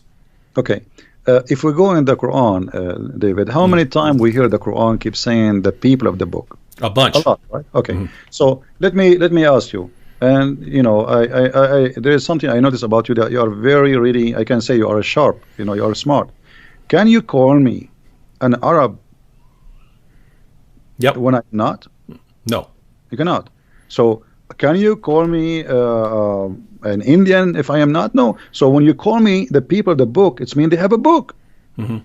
So how they are called people of the book in the time of Muhammad, and we are called people of the book today, yet we don't have a book according to the Muslims. This is how silly this religion is. It's like saying to you the guy with the car, but he don't have a car. It's like saying to you the guy who have hair, but he don't have a hair. So this is how silly. Same time, the Quran full of verses speaking about the Quran confirming what is with us, and you mentioned, you know, confirming what is with them. As an example, chapter 2, verse number 89, it says, وَلَمَّا جَاءَهُمْ كِتَابٌ مِنْ عِنْدِ اللَّهِ مُصَدِّقًا لِمَا مَعَهُمْ, approving, confirming, believing in what is with them, not before them. So, and chapter 2, verse number 91, same. Chapter 2, verse 101, it says the same. Chapter 2, verse number 213, it says the same. So, you know, all over the Quran, we find the same reference. But the Muslims, they cannot find really anything. It says that the Bible is corrupt. You see, the Muslim, they says, the Quran says, يُحَرِّفُونَ الْكَلُمْ عَنْ مَوَاضِعُهُ. What does that mean? You go to the interpretation, they say they change the meaning of it. This is their scholars, not me. It doesn't say they are corrupting the book. It says they change the interpretation of it. And that actually was, if you remember the story where Muhammad, he took an oath on the Torah. You remember? Okay. A Jewish guy, he put his finger over the word stone. Okay, stone them, the punishment of stoning. So this is what is this is what the verse is talking about. But this is how that can be corruption. You know, the corruption supposedly here happened because the guy, he tried to hide the word in the Torah. And if it is corrupted, and Muhammad, he knew the book is corrupted, Where is the hadith where Muhammad he says the Quran, the Bible is corrupted? I want to see it. Same time, the Quran never says, what they are claiming to be, and even their scholars don't agree with them. Because how in one verse you says you approve what is with them, in the other verse he says they are corrupting, but they are corrupting the word. Same time, يحرفون عن مواضعه, which means changing the location. If you go to chapter 5 verse number 41, maybe you can read it for people there. I will give you like a little bit of time to find it. In chapter 5 verse number 41, it says that corruption here is a changing the location of the words from its location. Does it say that, David? So 541, O Messenger Muhammad, let not those who hurry to fall into disbelief grieve you of such who say we believe with their mouths, but their hearts have no faith. And of the Jews are men who listen much and eagerly to lies, listen to others who have not come to you. They change the words from their places. Okay, so the corruption here is not taking the verses, is changing the words from their places. All right. Now, if this is corruption, that means the whole Quran is corrupt. Because a chapter of, we just mentioned how the Quran says, today I completed your religion for you, right? The Muslims, they agree that the first chapter was given to Muhammad is now number 96. So if it changing the words from its place will make corruption, that means the Quran is the first one to be called corrupt book, because the whole Quran is messed up. This is not how Muhammad received the Quran, even according to Muslims. So here, there's nowhere it says that they took the verses out of the Bible. All it says, يُحَرِّفُونَ الْكَلُمْ مِنْ بَعْدِ مَوَاضِعِهِ. Some of it, but if you go to the interpretation, it says that they change the meaning. They do not really take it, not literally, they change it from its... and this is the story about the Jewish guy who put his hand over the verse where it says stoning to death. Yeah, and just so everyone read that entire passage, everyone. We just went to Surah 5, verse 41, but the entire passage that follows, especially verses 43 and 47, and then 48, they basically give an outline of the true position of the Quran. So when the Jews come up to Muhammad to settle a dispute, Allah gives the response in verse 43 that they don't need you, Muhammad. They don't need you, Muhammad, because they've got the Torah. And if they don't judge by the Torah, then they're in trouble.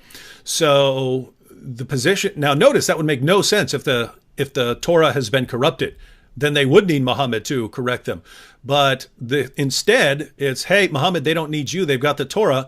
Then in verse 47, Christians are supposed to judge by the gospel. And then verse 48, and Muslims judge by the Quran. So the position of the Quran is that each group has its book that it's supposed to judge by. Unfortunately for Islam, Muslims eventually went to the Torah and the gospel and realized they don't line up with Muhammad. That should have been the clear proof that you need that you're dealing with a false prophet. Instead, you just said, oh, I guess they corrupted it, contrary to everything that Allah has said in the Quran. And David, what about verse number 68, chapter 5, verse number 68? Oh, yeah, awesome. Doesn't it say that you people of the book, you should practice, you should follow the Torah and the Bible? Okay. Yeah, it says we have no ground to stand upon if we do not stand upon the Torah and the gospel. So how we don't have a book and we the Quran saying to us we have to follow that book? That's really stupid. I mean, give us the book. Yeah, guys. So going back to what Christian Prince was saying earlier, that the Quran repeatedly calls us the people of the book, calls Jews and Christians the people of the book, right? So it's talking about a book that we have. According to what Muslims are saying today, our book was already corrupted. Well, that would have to mean, when Allah's calling us the people of the book, then it must be doing so in an insulting fashion, according to what Muslims are telling us, right? When it calls us the people of the book, it would be calling us people of the corrupt book, right? People of the distorted book or something like that. But that's not what the Quran says. And so going through the other passages that Christian Prince brought up, the Quran is affirming the book that we have. And so, guys, you just have a problem here. And you need to recognize every Muslim wants to believe that the Torah and the gospel have been corrupted because they know that the Torah and the gospel do not line up with Islam. So they have to say it's been corrupted. But as soon as you say it's been corrupted, you're telling us that you know more than your God because your God didn't know and your prophet didn't know. So you are greater in knowledge than your God. And so maybe you guys should be worshiping yourselves since you know more than your God. You know, David, why the Muslim don't tell us why Allah he wrote the whole Torah to Moses in his hand? The Muslim don't believe in the Ten Commandments alone. They believe that Allah he wrote the whole Torah in his hand on tablet. Okay, what was the purpose if he will not protect the Torah at least? I mean, why? How many load of trucks Moses he need to carry the whole Torah? Imagine the whole Torah written in rocks.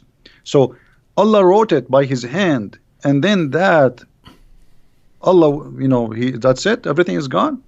So the Muslims, they have tons of stories.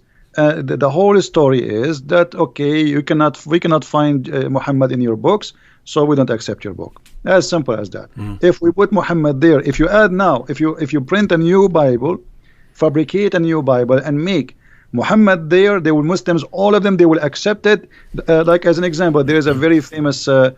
The Muslims, the Gospel of Barnabas. Right. Yeah. Okay.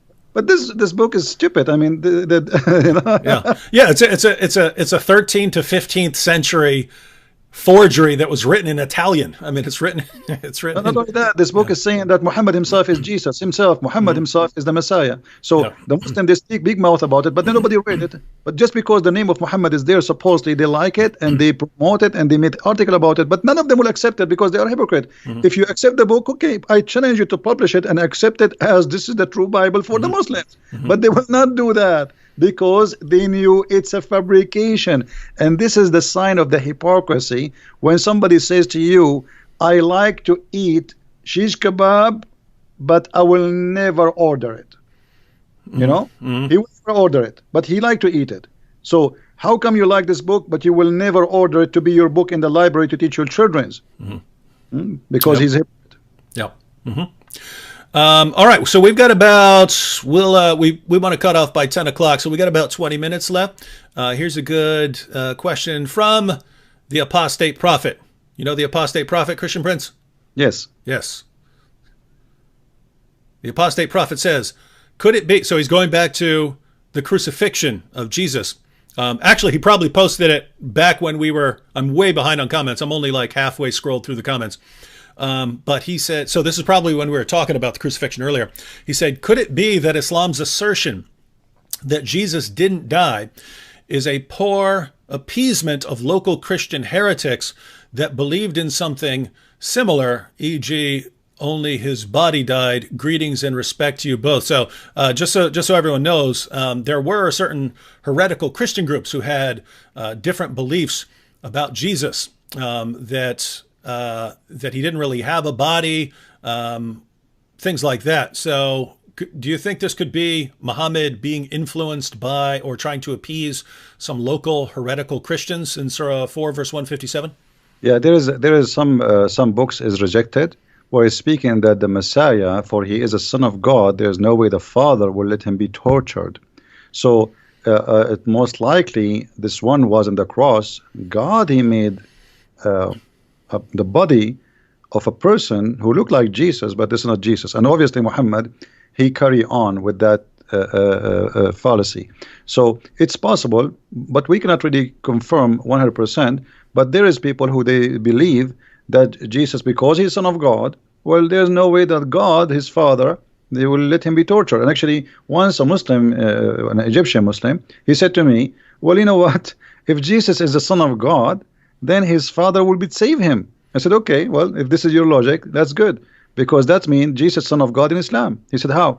He said, you just told me if Jesus is son of God, his father will save him. I said, yeah. I said, okay, didn't Allah save him in Islam?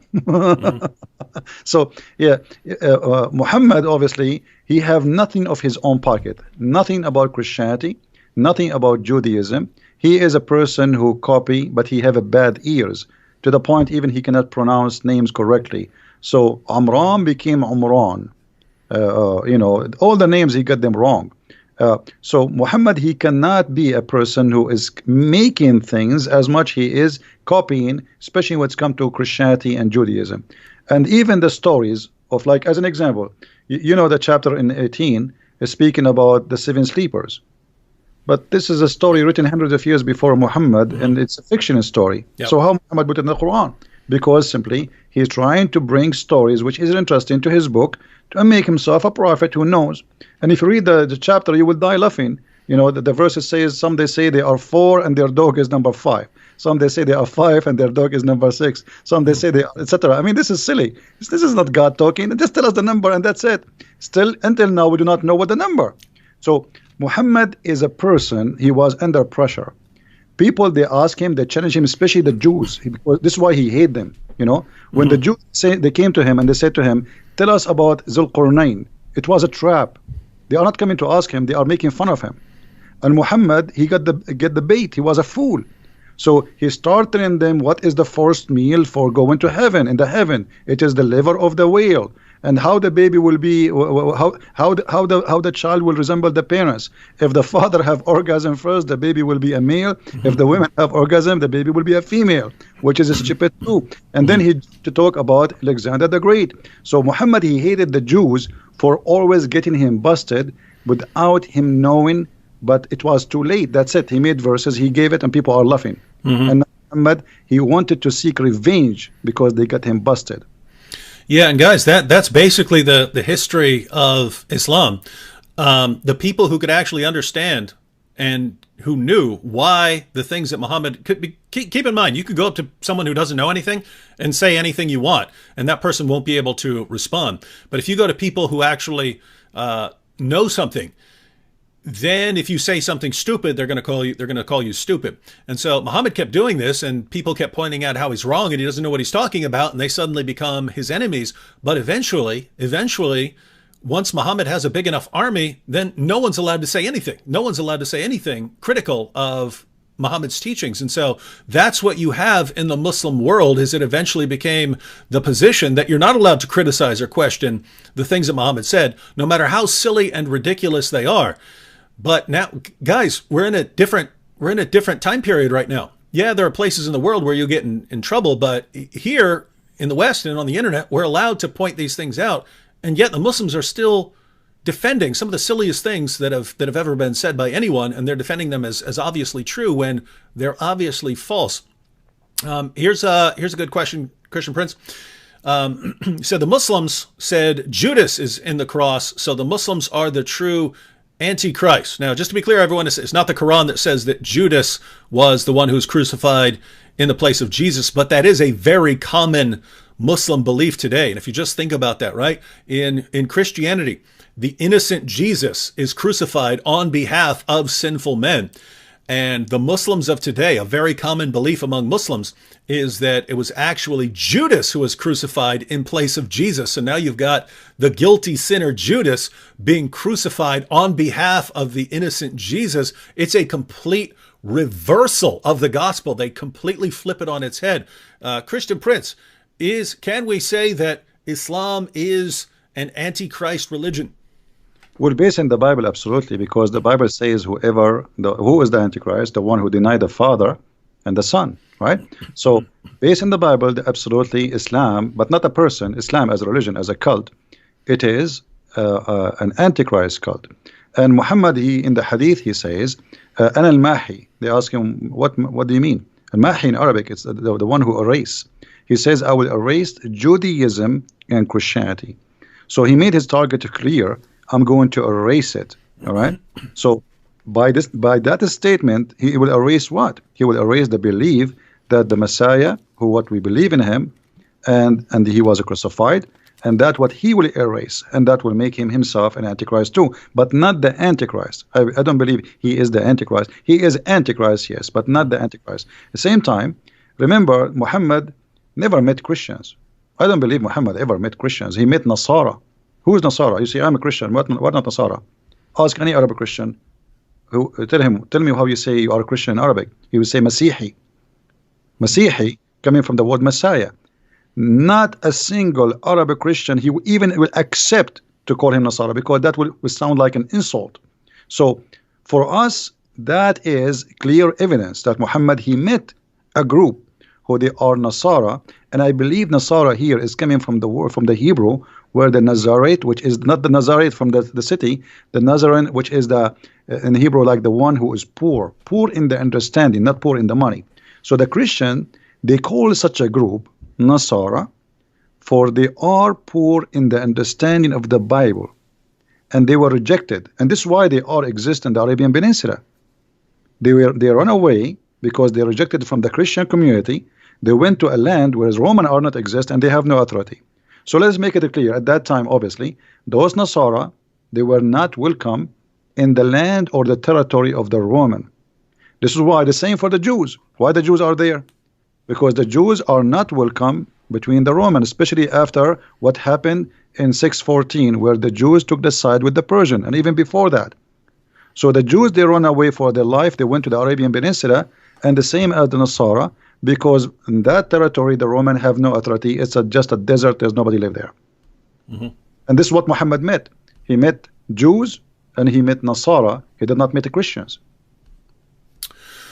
Yeah, so guys, try and research a little bit about the historical background there. I think it might clear up some of the things Muhammad said and some of the positions that Muslims hold today.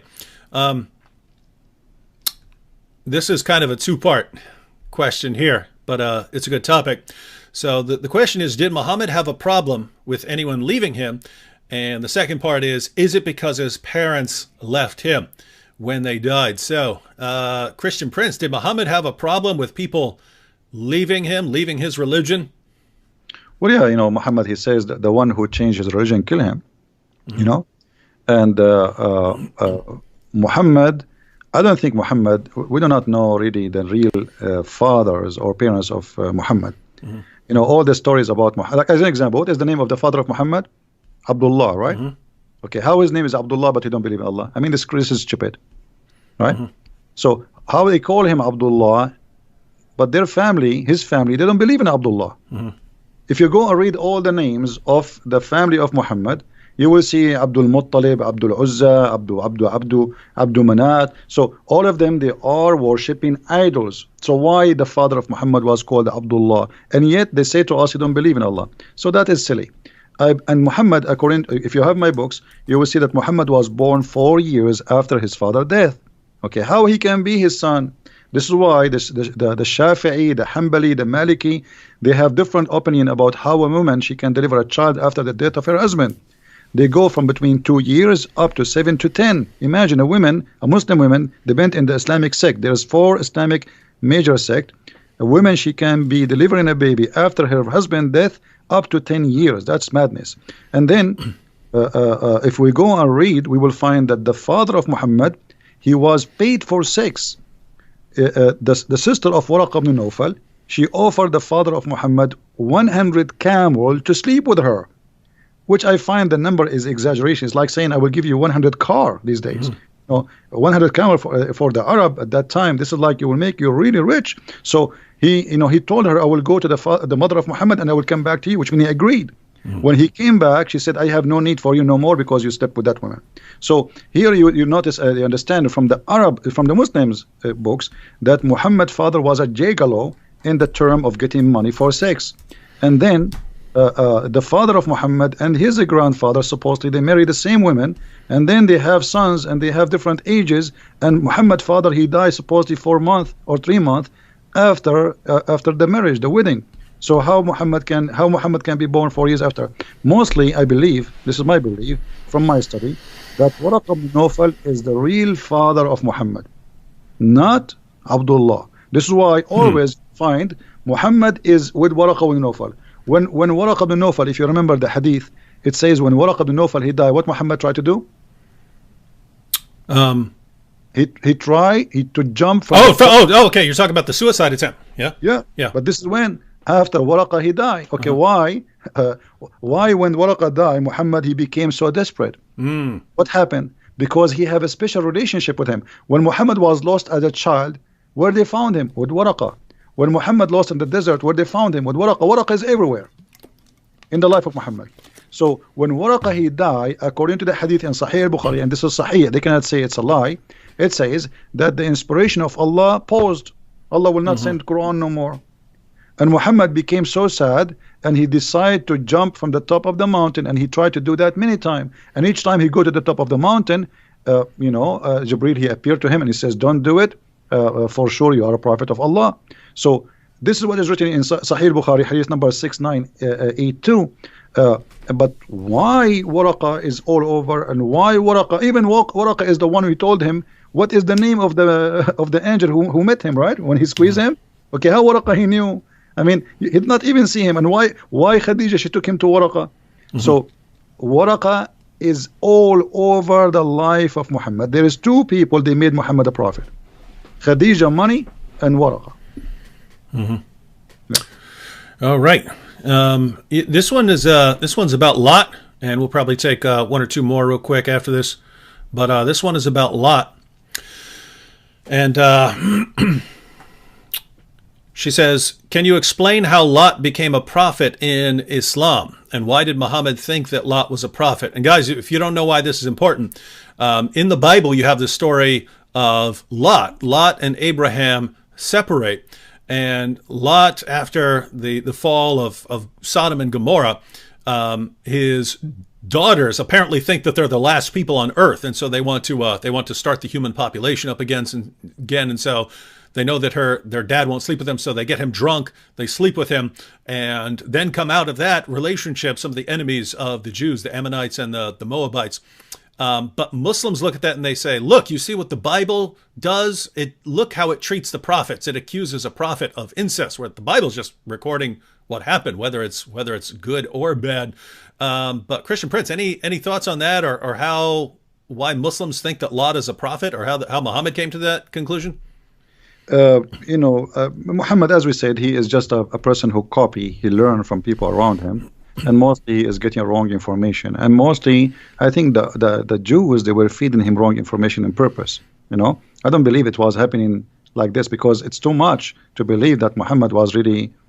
I mean, Muhammad, you see, he always look at the Jews as people of the book, because they knew, they are people who have knowledge. So he saw in them teachers, but the Jews, because he came to them claiming to be a prophet. Muhammad did not come to them just to live. He came to them after supposedly he ran away from Mecca. So now they knew that this guy, he claimed to be a prophet from supposedly Allah. So the Jews, they feeded him false information just to make fun of him. And Muhammad, he got the bait. Always Muhammad, he is a victim of the Jews. They did not harm him physically, but they did harm him mentally, and did harm his belief. They made fun of him. So about incest, well, the Quran speak that in chapter 5 verse number 27, if you go and read the interpretation, that the daughters of Adam, Allah, when he made the wife of Adam, Eve, have children. Each time she gave birth to a twin, a male and a female. And Adam, he married the male from this twin to the other female from the other twin. But what happened, that the two male, now they want to marry one sister. Why? Because one of them, she have a cross eyes, or she don't look good. So Allah told them, okay, make a sacrifice, and whatever sacrifice, the one I accept his sacrifice is the one who can take that female. So if the Muslims are against incest, then they should not accept that verse. Now, if we go in the different verse, and this is very important, if you go in the Quran, in chapter 25, verse number 54, 52, let me remember, 54, yeah, 25, 54. It says, وَهُوَ الَّذِي خَلَقَ مِنَ الْمَاءِ بَشَرًا فَجَعَلَهُ نَسَبًا وَصِهْرًا. If you go to Al-Qurtubi, it says that a Muslim man, he can have sex with his daughter if she is a daughter from adultery. This is Islam today and before. So this is, you see, in the Bible is speaking about a story of two girls, because they don't want to be without children, and they are afraid they will disappear from the universe. No men left. They did that. The Bible did not approve what they did. The Bible report. Here we have religion, and we have scholars saying, if you have a daughter from a girlfriend from adultery, the mother and the daughter are lawful for you. And by the way, I challenge any Muslim. You see, here we go in front of you, David, Mimi Hijab and his nurse Ali Dawa, all those kids. If anyone dare to say to me that I just told a lie, I am willing to come down here to your show, and we will open the screen and we will read together in front of them from the most official government website of the Kingdom of Saudi Arabia. And I challenge them to say, I am lying. This is Quran, and this is the interpretation of the Muslim scholars and the Islamic sect. And not only that, they say it is according to the most accurate of scholars in the religion, that because she is not his daughter from marriage, she is not forbidden for him to have sex with the daughter and her mother. And here we go. I'm willing to take a challenge anytime. If any Muslim want to accuse me of a lie that Islam allowed you. And by the way, I didn't say, remember, David, I did not say Islam allowed you to have sex with your daughter from marriage. No.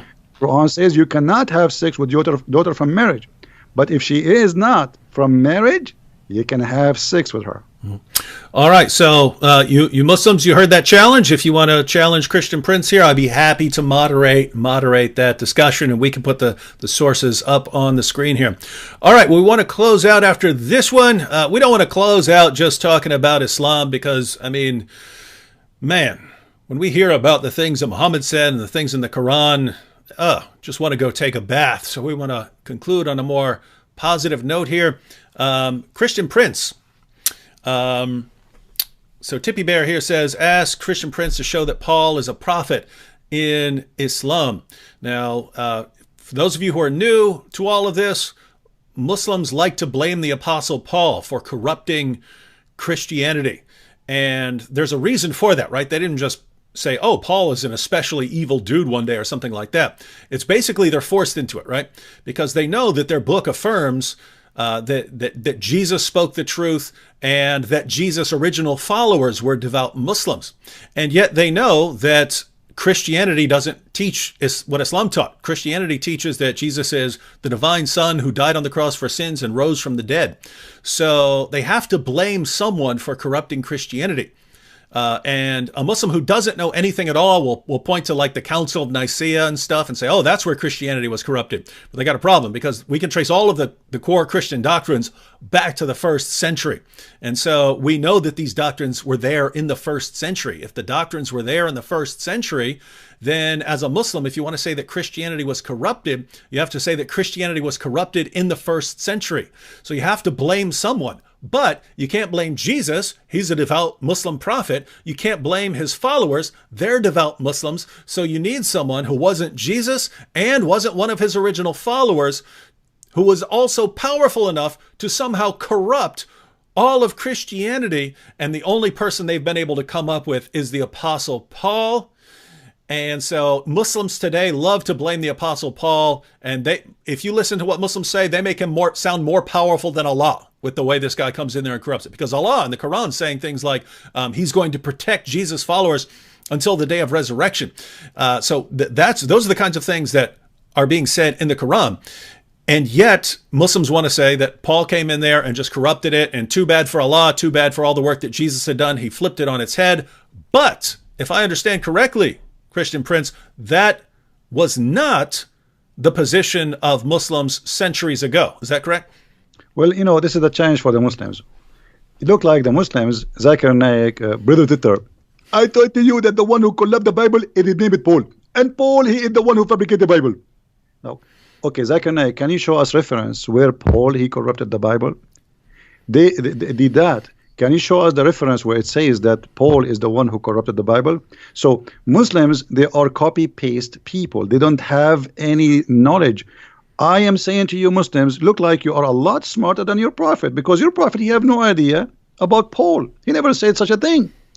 Ibn Kathir, he says, if you go to chapter 36 in the Quran, you will see in verse number 14, it says, we sent to them, إِذْ أَرْسَلْنَا إِلَيْهِمْ إِثْنَيْنِ فَكَذَّبُوهُمَا. We sent to them 2 messengers, and then we sent the 3rd to string them. If you go to Ibn Kathir, you will see Ibn Kathir, not the Christian Prince, saying that the 3rd is Paul. So Ibn Kathir, he must be Christian. He must be working for us. Maybe we paid him. Look like Zakir Naik and Didat are smart, and Ibn Kathir is a donkey. So obviously here there is some kind of copy-paste agenda, and nobody want to read. You know, they heard Zakir Naik saying that, they heard Didat saying that, and we copy and we throw it. Now the question, the challenge for the Muslims, Why your prophet do not know about Paul being corrupt in the Bible? Why Allah did not say that in the Quran? And why in chapter 36, verse number 14, according to you Muslims, those are three messengers, three musketeers, sent by Jesus. How Jesus can send people to be messengers unless he is God? How a prophet, he can make you a prophet? How somebody, he himself, he is just a prophet, he can make you a prophet? Not only that, if you go and read the interpretation, you will see that they resurrected people from death. Those three, Paul and John, Johanna, and Peter, they resurrected people from death. And the most strong one of them is Paul. Because look like Paul, for Muhammad, he have a black belt. So he is the most strong one, according to Ibn Kathir and the biggest scholars. But Paul is the enemy of Allah, according to the Abduls, who have no idea what they are talking about. So my friend, Muslims are the same as somebody, his wife is a cheater on him. He is the last one to know. Don't learn Islam from a Muslim. They do not know. They don't speak the language. And even the one who speaks the language, he lie in order to protect, as Mimi Hijabi did. Now, that is interesting that the earlier generation of Muslims, earlier generations of Muslims and Muslim commentators, it's almost like they had more respect for the Quran than Muslims today. Because, you know, if you look at what the Quran says, that Allah protected the true followers of Jesus until they became victorious over those who rejected Jesus. Well, the people who became victorious in Christianity were people who believed in the Apostle Paul. They believed in the Gospels that we have. They believed in the letters of Paul. So according to the Quran, those are the true followers of Jesus. Again, Allah said that he was going to protect the Christians, Jesus followers, until the day of resurrection. When your average Muslim believes that Paul immediately came in there and undid all the work that Jesus had done, and Allah couldn't stop him. And so it's just the earlier generations of Muslims wanted to say, no, Paul was someone who was sent by Jesus. They had to believe that, because otherwise they're accusing Paul of being more powerful than Allah, and they didn't want to do that. Muslims today, nope, they want to deify Paul. In other words, you've got Muhammad here, right? You've got Muhammad, and Muhammad is a slave of Allah. So there's Muhammad and then there's Allah. But then, according to Muslims today, the Apostle Paul came in there and he just overpowered Allah. So the Apostle Paul is more powerful than Allah. But Paul calls himself a mere bondservant of the Lord Jesus Christ. So, according to Muslims today, you've got Muhammad, but Allah is more powerful than him. But Paul's more powerful than Allah. And Paul is a mere bondservant of the Lord Jesus Christ. My Muslim friends, whom should you be listening to? Muhammad? Allah? No, of course you should be turning to the Lord Jesus Christ. All right, Christian Prince, we want to close out, but any last words you have for the Muslims who are watching? I feel sorry for them, and you are following a false god. You do not know where the sun set. You do not know how the day and the night they work. You do not know how the baby is made. You know nothing. I feel sorry for you. And thank you, David, for having me. I really appreciate you inviting me here. It was a pleasure to speak to you. This is the first time we have a conversation, and I was honored to be in your program, and thank you very much, and God bless you, and God bless your family, and we pray for them. Thank you. And I like what you said there, Christian Prince, that we feel sorry for some of these people. I don't hate Muslims. But we feel bad for you, right? You've been misled all your lives. You've been fed false information all your lives. And so we're here because we're trying to help you. We've dedicated our lives to trying to help you, because you've been manipulated and brainwashed all your life into believing things that are obvious nonsense. And then someone like Christian Prince comes along and he tries to show you, guys, you've been lied to all your life. I want you to know the truth. I want you to spend eternity with the Lord Jesus Christ. And you hate him for it. Why would you hate someone who spends his life trying to help you guys?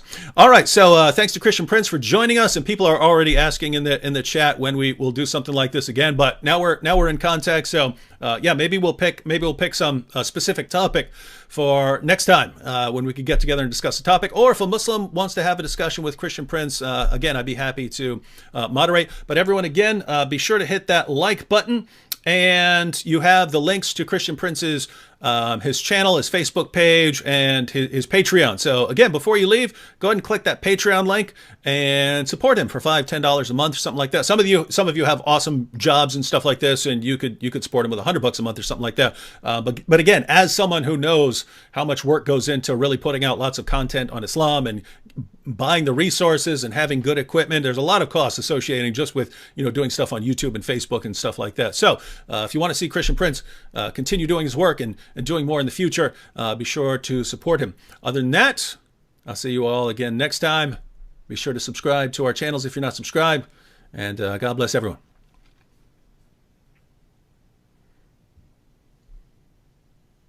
Thank you, David. Take care. Good night. Oh,